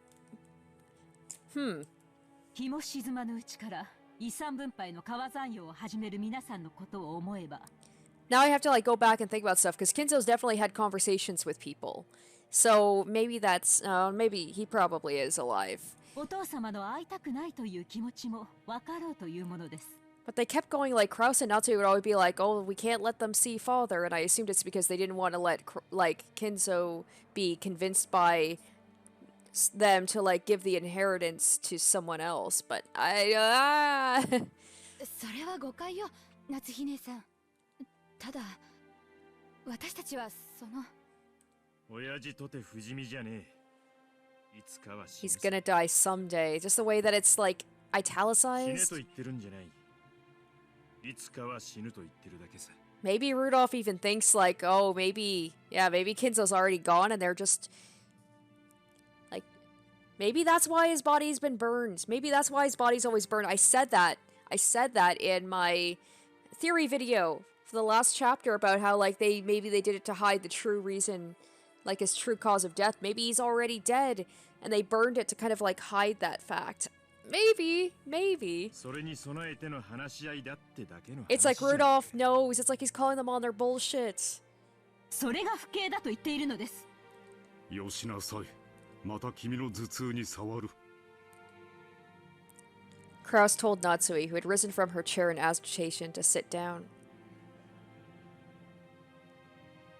Trying to smooth over the atmosphere, which had suddenly started crackling with hostility, Hideyoshi put on a cordial smile and motioned for everyone to calm down. ナツシさん、誤解せんといてや。立つ鳥後を濁さずっちゅうことわざがあるやろ。これはその見送る側の話や。やがては必ず旅立つお父さんをきれいに見送るための相談なんやで。さすが秀吉さんだ。同じ話をするにしても実に知性的だ。そうよ。兄さんと違ってね。よせやい。話が進まねえ。それでだな、兄貴。俺たちは遺産の話云々は抜きにしてもだ。たとえ親父に殴られても構わねえ。早い話が親父に直接会って挨拶がしてんだ。親父が嫌だと言ってもだ。Yeah, they're really pushing at this chapter, so I'm just like, oh, now I got my doubts. 書斎に閉じこもってるなら、源氏さんに鍵を借りてでもな。な、ローザ。まあ、その、無理やりってわけじゃないけれど。だって、かなり長い間、私たちはお父様にご挨拶していない。余命わずかだというなら、もう二度と会えなくなる可能性だってある。今日がお父様と言葉が交わせるかもしれない最後の機会だし。そうそう、ローザの言う通りよ。余命3ヶ月ってことはいつ亡くなってもおかしくないってことなのよ。それなのに私たちに最後のお話をする権利さえないというの？それはいくらなんでもあんまりな話じゃないのかしら。あなたたちのしたい話というのが Man, the more they're drilling this in, the more I'm like, yeah, I think he's dead. I think he's already dead. しかしお父様は皆さんがどのような不敬な話に及んでいるかすでに聞き及んでおいでです。 But like, and even if I go back to all the times that Kinzo has had conversations with people, what's to say that that's just because we've seen witches and all that crazy shit. So who's to say that these conversations aren't just like not figments of imagination, but like different interpretation of reality, you know? お父様でなくとも会いたい気持ちになるわけがない。お父様がお会いになられないのは他でもない。皆さん自身のせいではありませんか？まったくだな。どうして親父殿がお前たちの顔を見るのも嫌か。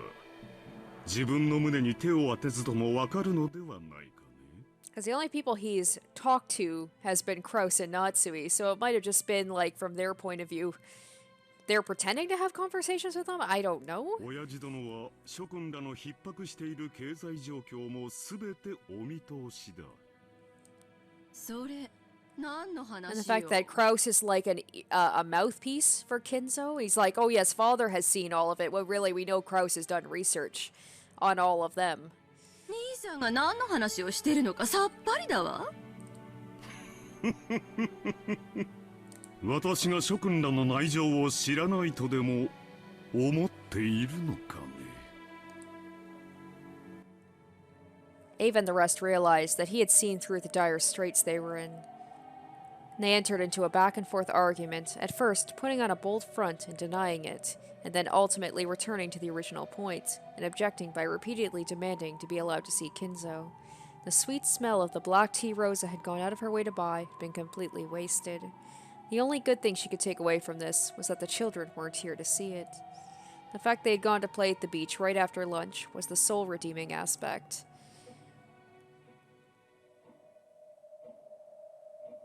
Ava was attempting to get violent with Kraus, and Hideyoshi and Kyrie had cut in between them, trying to calm both sides.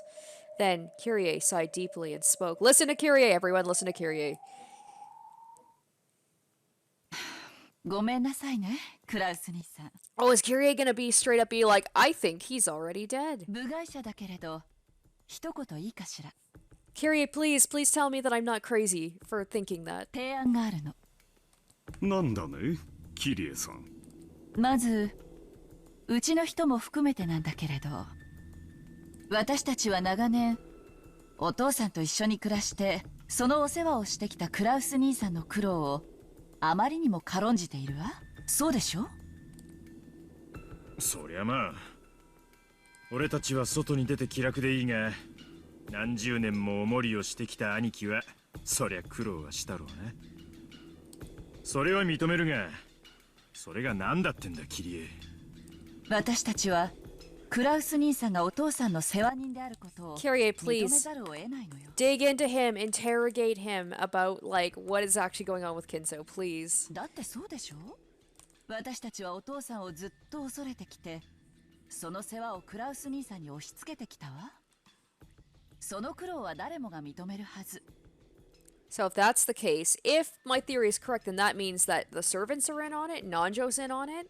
It's all a farce. ですよね、エヴァ姉さん。だからそれが何？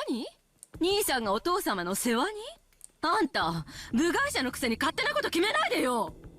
まあ、キリエさん、あんた何の話をしてるんだ？キリエ、続けてくれ。私たちはクラウス兄さんと夏日姉さんに I feel like Kyrie is going in with a smile and a compliment. It's like management. It's a management thing. It's a compliment sandwich. You start with a compliment, you give a criticism, and then you end with a compliment. Or with her, it's probably going to start all light, and then she's just going to dig into him with facts, and she's going to push him. I hope that's what's going to happen. I need that. I need 私たちにその感謝の気持ちがないから、こんな不毛なすれ違いになるの。そうでしょ？クラウス兄さん。ほう、これは驚いたね。 Now Kraus is like, yeah, what are you getting at, Kyrie? I know you're not just doing this to get on my good side. There's something to this. 実の兄弟たちにも顧みられなかった私たちの苦労が、まさかキリエさんに理解してもらえるとは思わなかったよ。後宮家当主跡継ぎとして当然の務めです。そうね、当主跡継ぎとしての責任よね。お父様を世話しているからこそ当主跡継ぎとして私たちは認めざるを得ない。Oh, is that what? Yeah, I think she's getting at something here about like. あんた、何を勝手に話を進めてんのよ。あんた部外者の分際で。待て姉貴。そうだな、キリエの言う通りだ。I love that Rudolph, no matter what, he sticks behind his wife, and he listens to her. 親父の世話をしているからこそ。He's a dog, but like I like that he acknowledges that she is way smarter and more capable than he is, and lets her take the lead.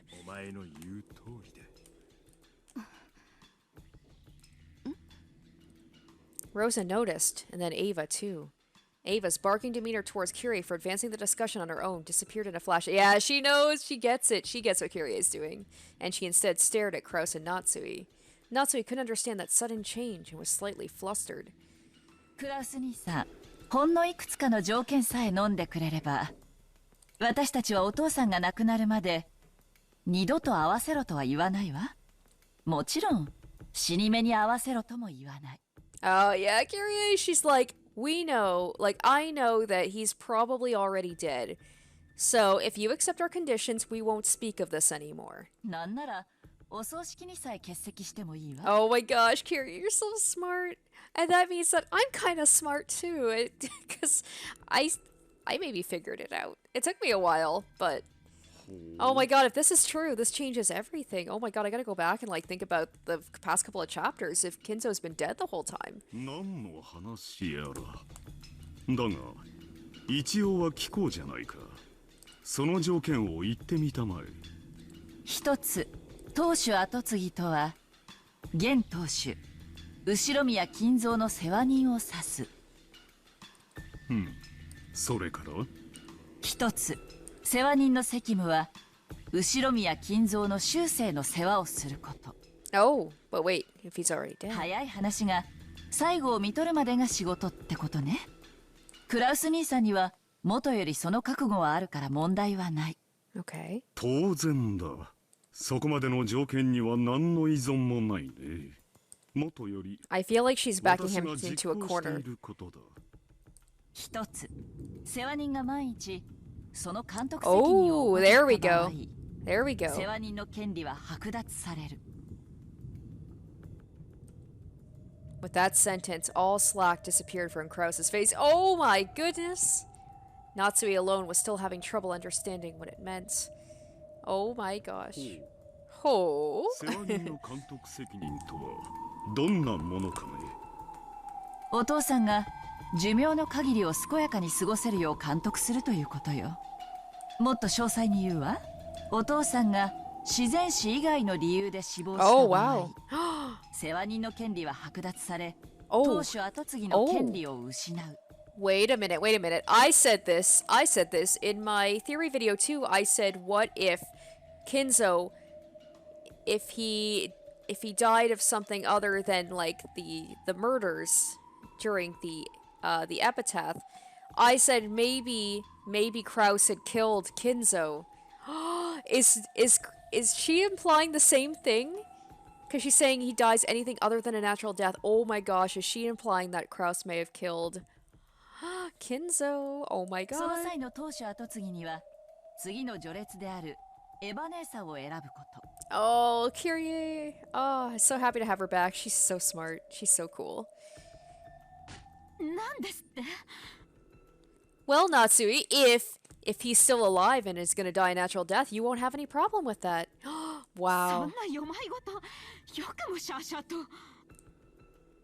Man, they're getting right into this. I am happy to be back on Rokunjima with this. これは世話人は責任重大だ。しかし人の死因はあまたある。例えば老衰した老人が食事を喉に詰まらせて亡くなることもあるだろう。本来ならそれもまた講義の意味での老死となるに違いない。しかしその論法でいくとこれは自己死になり、私は監督責任を負わされることになる。これは私にとって不当に不利な話だ。And I wonder if they're going to be like, we're going to get an outside doctor other than Nanjo, because Nanjo is, I'm not going to say tainted, but he's not unbiased.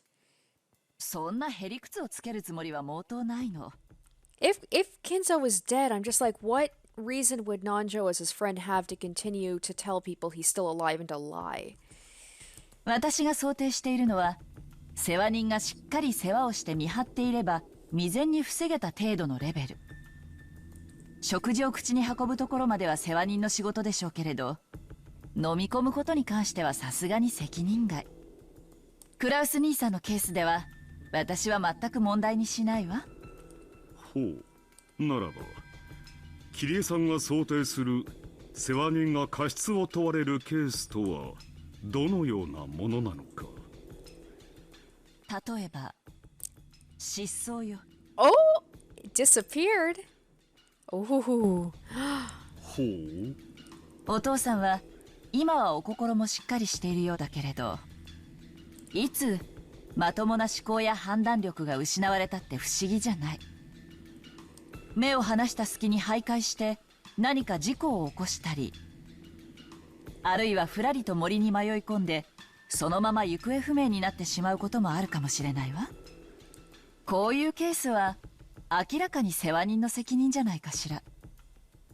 お父様はお心も健康でいらっしゃいます。言うにこと書いて、なんてこと。お父さんがある日突然森の中に入っていくのを見た。後を追ったけれど姿が見えない。警察も呼んで探したけれど、その後7年間探しても見つからなくて失踪宣告。それをもって死亡扱いというのは認められないって言いたいの。お父さんが亡くなられた際には必ず検視を行い、 And that's why the body was burned, so that it would, yes, it would hide the true cause of death. So maybe Kraus did have something to do with having the body burned. 常識の範囲内で想定される一般的な老死であることを確認すること。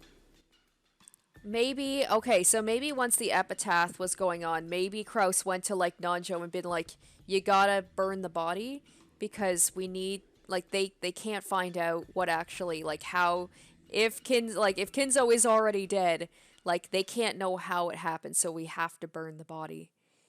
それ以外のあらゆる理由によっての死は世話人の責任とすること。 So that gives a good reason for why Kinzo's body would be burned. I'm so happy that I might actually have been right about that. ね、今日までクラウス兄さんがご苦労なされてきたことの範囲内。 Yeah, and Kyrie's like, you'd have no problem with that if you're doing things correctly and if he's not already dead. おかしな条件でも何でもないでしょ。 Yes.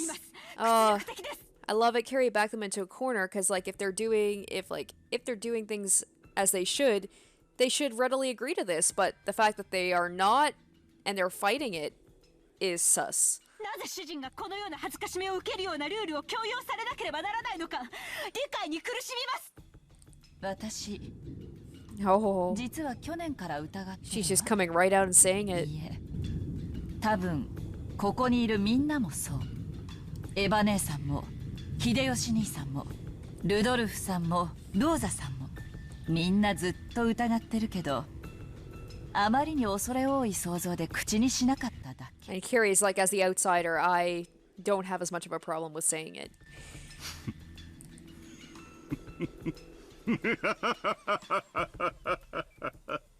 なるほど。お前たちはこう言いたいのかね。親父殿はもうすでに死んでいて、私がそれを隠しているのだと。 Well, now the fact that it's put out there now, I'm like, but is that true? Or it's something completely different? ああ、そうなんだ。 No, Battler thought it too. これは前回のゲームの最後の謎を解く鍵として考えた俺の一つの仮説なんだ。前回最後の南條先生を殺したのは誰かという謎のこと。そうだ、確かに魔女は赤で宣言したさ。18人全員の名前を挙げて生死を宣言し、それ以上の人間は存在しないと言い切ってみせた。だがこの仮説ならその感激を縫える。なるほど、その2つを矛盾させない回答の一つというわけね。なるほど。俺の言ってる意味がわかるのか。お前なかなか察しがいいじゃねえか。説明が省けて助かるぜ。この島に19人目は存在しないにもかかわらず、未知の新人物 X が混じりうるからくり。つまり18名全員の名前と在当者18人が一致しなければいい。 Okay. そういうことさ。 Alright. 魔女は赤で18人の名前を次々に挙げ生死を宣言した。さらにその上、島には18人を超える人間はいないとも宣言したわけだ。ここには一つの錯覚があった。 It was never guaranteed that the 18 names equals the 18 people on the island. 18人の名前を全て挙げてその生死を宣言するとき、犯人 X の名を伏せ、代わりにこの島にいない人間の名前を混ぜる。Alright. That's a good theory, そう actually. すれば犯人は島にいるにもかかわらず18人の生死リストからは逃れることができる。混ぜられた人物は在当しないのだから、在 Wow. 当者の Okay. 足し算には加わらない。 So they're saying that the body. So Balor's saying that Kinzo's body isn't even on the island anymore. So who is the body that was in? Okay. So who's the body that they found? It had the same toe as Kinzo. よって在当者18人の人数の中に加わりながらも名前が登場しないことが可能。2つの赤字宣言はそれぞれが単独なんだから、この仮説は矛盾しないんだ。その犯人の名をごまかすために使う人物名にはいくつかの条件があるわ。まず在当していないにもかかわらず私たちが在当していると信じている人物、そうでなくては騙せない。そしてその人物は死んでいることが好ましい。なぜなら死ほど完璧なアリバイは存在しない。あの時点での謎は18人全員が犯行不能であることに立脚しているのだから。そんなところ？ああ、そうさ。そしてその人物がまさに今キリエさんが言わんとしていることはただ一つ。実は部屋に閉じこもってて誰にも会わないと言っていることになっているが、じい様はすでに死んでいて、クラウスおじさんがそれを生きてると嘘をついてる可能性があるってことなんだ。 That's right. Grandfather's been closed up in his room this whole time, and no one's seen his face. Maybe he's already dead, and Uncle Kraus and the rest are conspiring together to trick everyone into believing he's alive. 金蔵が死ねば遺産分配が発生する。しかし金蔵が死ななければ、いえ、金蔵が死んでもそれを告知しなければ遺産分配は発生しない。つまりクラウスおじさんはじい様の財産を全て独占できる。そうさ、動機は十分なんだ。 Sure, maybe a 19th person X really doesn't exist on this island, but the person X did exist, and that person was the 18th person. つまりこの島の本来の人数は Okay. 18人じゃなく17人だったんだ。 Okay, that's what I was confused about. Like, wait, are they saying Kinzo's body's not even on the island anymore? Because he's saying that. Okay, that was a little dumb. そこに未知の人物 X が隠れ潜んでいて。 Alright, because he was dead before the game began. どうだベアト、出てこい。前回の最後の最大の謎は今。 And then Beto comes in and is like, nope, none of that's true.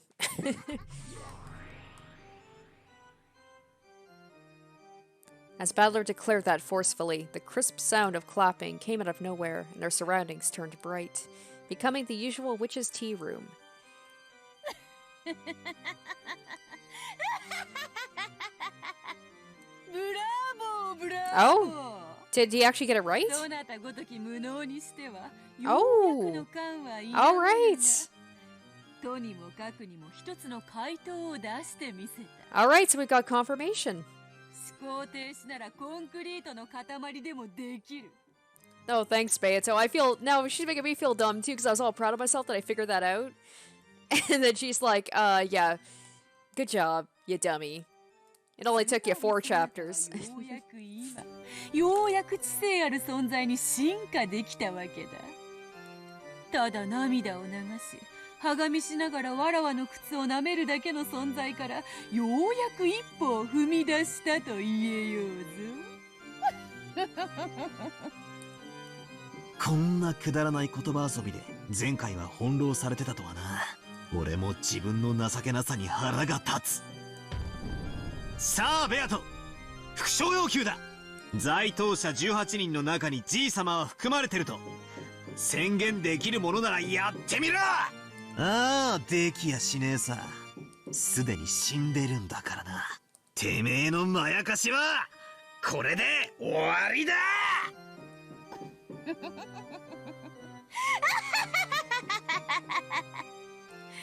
さーて、どうしたものか。赤き真実にて一刀両断に叩き割ってやろうか。いやいや、わざとここはじらして保留するのも良いかもしれぬ。突き落とすならより高みに誘ってからの方が面白いというもの。As Beato sneered obnoxiously, and even looked to me as if she were still searching for the perfect expression to tick me off even more. As though she was saying that the answer I'd finally reached was entirely too ridiculous. In contrast to my visible annoyance with the witch's attitude, Riddle had a blank and composed expression on her face, almost as though she had expected the witch would act that way. なるほど。バトラが学んで成長するように、魔女も学んで成長するのね。どうしたよベアト、もったいぶるんじゃねえ。苦笑できるってのかよ。こさえ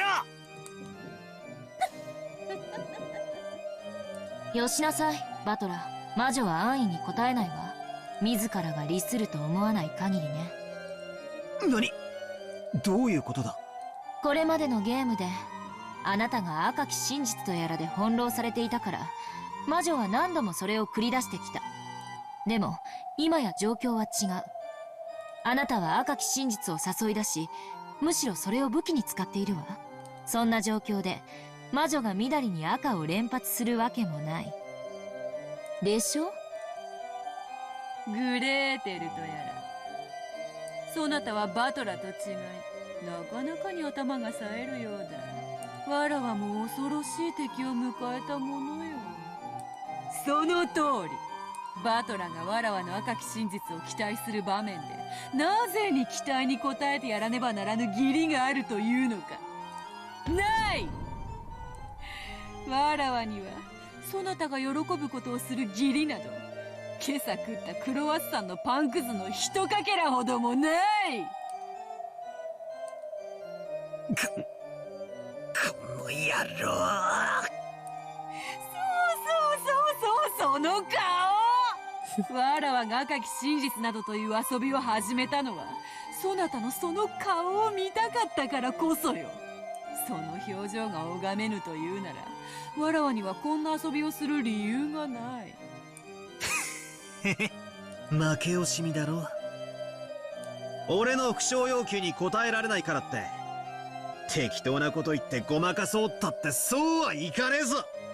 うぬぼれるな。その程度の答え、造作もなく切り捨てられる。だがそれをわらわはわざわざ赤で言わぬ。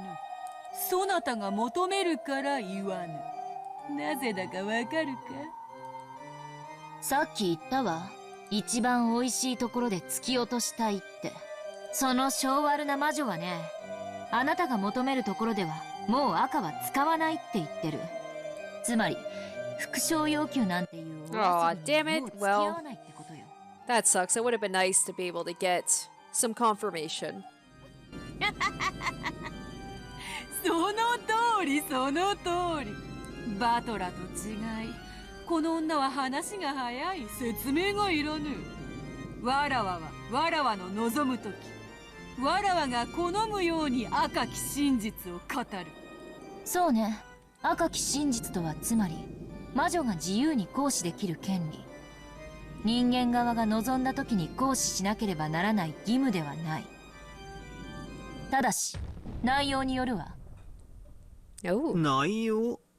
どういうことだ？魔女はあなたの復唱要求に応える義務はない。ただしあなたの主張によって魔女説が打ち破られてしまう時のみ義務が生じる。なぜならこの裁判官なき法廷では反論されないことはすなわち真実だから。あなたが思考停止に陥り魔女の主張する魔女説を反論できなければそれが直ちに真実となってきたように。じゃあ俺の今の推理に反論がない以上。 Or it could be one of those things where it was like before, where it's like she wants to make us think that we're right, so that we just keep going on with like a falsehood.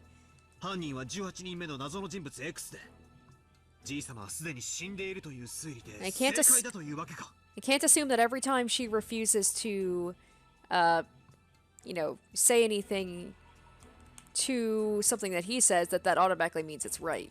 少なくとも魔女が反論するまではね。As like she said, I guess, like until it's argued about, that becomes the truth. 真実はより未来の新しい真実に負ける。厄介なのはその反論のタイミングすらも魔女に委ねられているという点よ。つまり今のあなたの推理が正解しているのか、それとも間違っているにもかかわらず、魔女がその反論を保留しているのか。さもなくばそもそもその推理自体が魔女説を揺るがすことにならないため、魔女が無視しているかのいずれか現時点では判断がつかないということよ。そんなところ。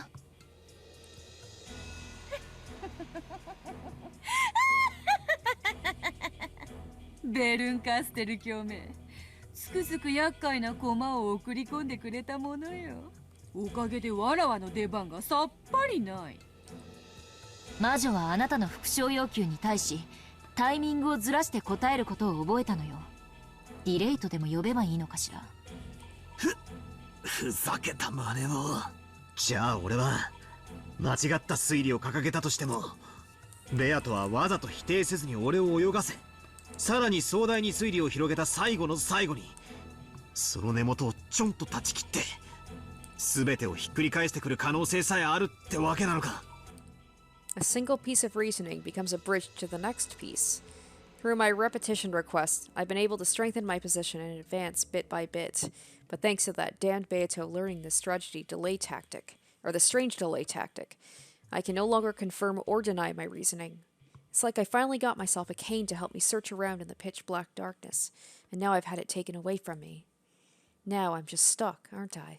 こらこらバトラ、そんなに絶望的な顔をしちゃわらわのよだれが止まらなくなっちまうじゃないかい。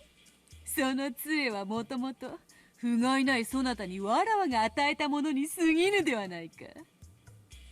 ようやくこれでハンデなしの対決になるだけだぜ。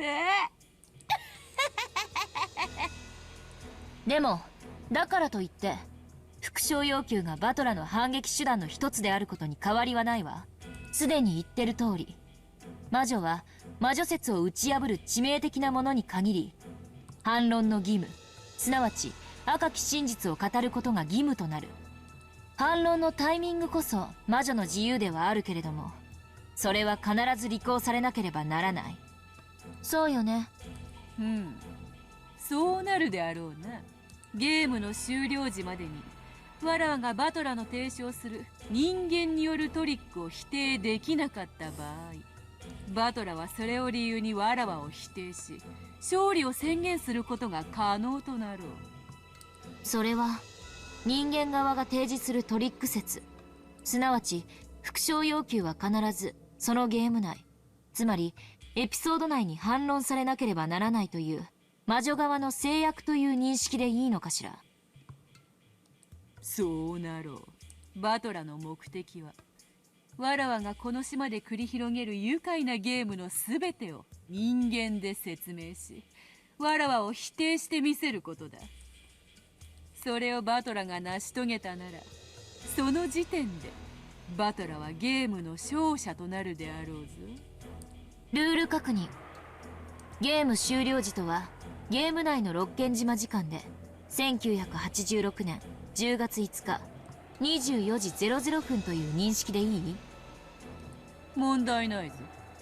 そのゲーム終了時に人間側が全ての謎についてトリック説を主張できていて、かつ魔女側から反論がない場合、人間側は勝利を宣言できるものとする。It's nice to actually lay down some specific rules because it has been a little bit abstract.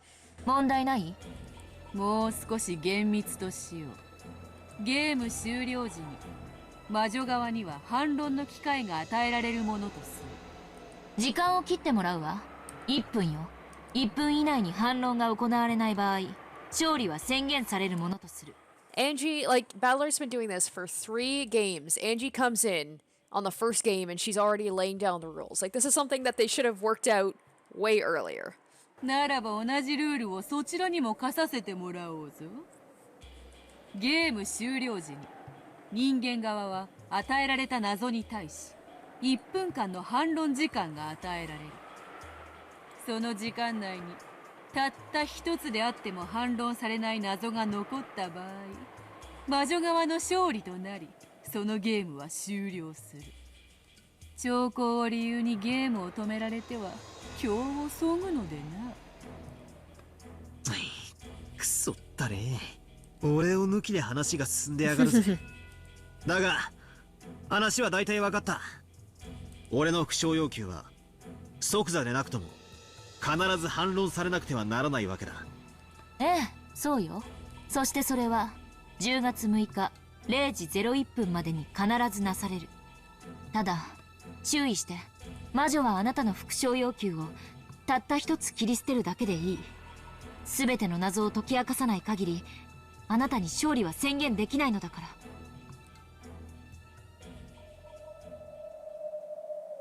ら。わらわが赤を使えるように、バトラ、今よりそなたには we're getting a new 青 rule. を使うことを許そう。 What, a blue truth? そなたはわらわの魔法 Okay, 人 interesting. 間とトリックで説明する際に、わらわはゲーム終了までの間にそなたの青を赤にて反論する義務を持つ。青。つまり俺は復唱要求を青で語るということか。少し違うぞ。復唱要求はどんな些細なことでも可能だった。しかし青はもう少し厳しいぞ。それ自体が魔女を否定しない限り成立しない。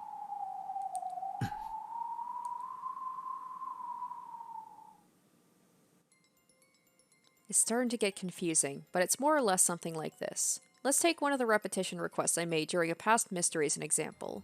The number of master keys is 5. It had been claimed there were only 5 master keys, so I made this request to confirm the number really was 5. But since that by itself doesn't deny the witch, I can't say it in blue. So in order to speak in blue, I would need to say something like this. The actual number of master keys was greater than 5. The culprit used one of those extra keys to get in and out of the room. And only then would the witch, who claims it was a locked room murder with magic, be responsible for making a counter-argument. In other words, I can't use it to demand she repeat things in order to check the premises of my reasoning. That will probably put me at a significant disadvantage. Crap. It's enough to make me think that all those red declarations that Beato's been making to toy with me were extremely merciful. くそ。仮に俺がある密室について仮説を立て、それを青で語ったとしても、ベアトがそれを最後の最後で否定してきやがったら、俺には次の仮説を立てる時間すらもねえってことじゃねえか。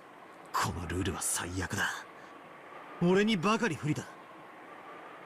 また戦う前から屈服？落ち着きなさい。一つの謎に対して青は一度しか使えないとは言われてないわ。それがどういう意味かわかる？いや、どういう意味だ？これまでのあなたは仮説を一つ立てては魔女の顔色を伺い、それがダメだったら、その時改めて別の仮説を立てるという情けない戦い方だった。それじゃあ魔女は追い詰められない。じゃあどうやって戦うんだ。まさか。ええ、そうよ。謎に点で挑むんじゃない。面で襲いかかるのよ。Hey, I love the music sounds so hopeful. あなた、以前のゲームで推理の姿勢はそうあるべきだと自ら言ったわ。I like Angie's coming in first game and she she's better at this than Badler's. Assault with a wall. That's right. I said so myself before. The act of trying to uncover the mystery by reasoning is like trying to shoot a distant target with an arrow. Until now, I've been shooting off a single flimsy arrow every time, asking the witch if I scored a hit, and then once told I missed, preparing my bow again and shooting off another flimsy arrow. There's no way I'd hit it at that rate. Bullets might be a better example than arrows. You take one shot after another at a distant target with a handgun, you probably won't hit it easily. So, how can you hit it? If a handgun doesn't work, use a shotgun. Instead of a single bullet, blaster with shot filled with countless projectiles at once. Shot scatters, so it impacts a wide area. So it's very well suited for shooting small, fast targets like birds. That's right, there's no rule that says reasoning has to be like a pistol, shooting one shot off at a time. Making a single theory and just hoping that it hits is like stopping your own thinking. Blast away with a massive number of bullets, pieces of reasoning, and make them impact like a wall, so you only need one of them to find its mark. It's like me when I throw out like a million theories hoping one of them is correct. Oh. なるほどな。お前の赤き真実が切れ味鋭い日本刀みたいなもんだとしたら、いいや。火力で魔女を蜂の巣にする機関銃だぜ。下手な鉄砲数打ちゃなんとやらか。そなたらしいそやな例えよ。推理小説なんかのクライマックスはいつもこうだった。名探偵が容疑者を一堂に集め、たった一つの推理を披露して、それを華麗に当ててみせるんだ。まるで一本の矢で見事にリンゴを射抜くウィリアム・テルのようにだ。だからこそそれが美徳みたいに誤解しちまってた。Sure, that probably would be magnificent. If I could shoot through the truth with a single guess, but that isn't realistic. Just look at real wars. Do I really think everyone pulls long guns out of the trench, aims really well, and takes a single shot at a time at the other side? They don't, right? They fire rapidly. They fire all over the place. They pin down the enemy with barrage. Reasoning was the same way. Because of that weird virtue, I'd been stuck thinking I could only take one line of reasoning at a time. We humans can fire off countless guesses and possibilities. Imagination is ammunition. Suspension of thought is a clogged barrel. The pathetic way I've been reasoning up until now is like a pea shooter. Incredibly awkward, like I've been weakly firing off a shot, getting it denied in red, and then receiving the next bullet and reloading. My blue truth that claims that human tricks are the truth will overwhelm its target, the fantasy told by the witch, with all the firepower of my imagination. This is my Ushiromiya battler-style way of fighting. お前のおかげで俺の本当の戦い方が分かってきたぜ。ありがとうよ、グレーテル。どういたしまして。これまでの俺が情けなく思えてくら。ああ、ベアトの言う通りだぜ。これまでの俺はハンデをもらってきた。そいつを認めるぜ。新ルール了解した。俺には俺の戦い方がある。そいつを見せてやれ。その息やよし、気に入ったぞ。ならば早速使ってみるがいい。そなたの青き真実とやらを。ああ、使ってやるぜ。この青き真実でお前が主張する全員にアリバイがあるから魔女の犯行しかありえないという魔女説は打ち砕ける。これが俺の真実だ。後宮金蔵はすでに死亡している。よって島の本当の人数は17人。そこに未知の人物 X が加わることで18人となっている。この人物 X の存在の過程によって17人全員にアリバイがあっても Oops, sorry, didn't mean to cut it off. Alright. Alright, I'm sorry for cutting it off at such an awkward time, but I am down to the wire with this episode, and we're already over 2 hours long. But this is an exciting episode, that whole thing with Angie and Kasumi. That was really exciting, the introduction of that cool bodyguard, and now the introduction of the Blue Truth, Angie and Battler working together. It seems a lot more hopeful than before. It seems like we might actually be able to do something this time to beat Beato. I am loving Angie. She is so cool. I just love that she has come in. This is her first game, and already she's coming in and she's laying down the law, and she's telling Battler, like, this is what you need to do. And then the confirmation that Kinzo is dead, like, whoa, crazy, crazy. So, yeah, I'm really excited to see where we're going to go from here, what other truths we're going to figure out, and what this game is going to entail. I hope you guys enjoyed this episode. Thank you so much for watching, and I will catch you in the next one. Until then, bye. Special shout out to my top tier patrons: Nana, Sparky, Dumbass Loser, Tequila Mockingbird, Puncake G, Joel Ostman, Harry Gazif, Asborn Kennedy, Icognito, and Jared Fan.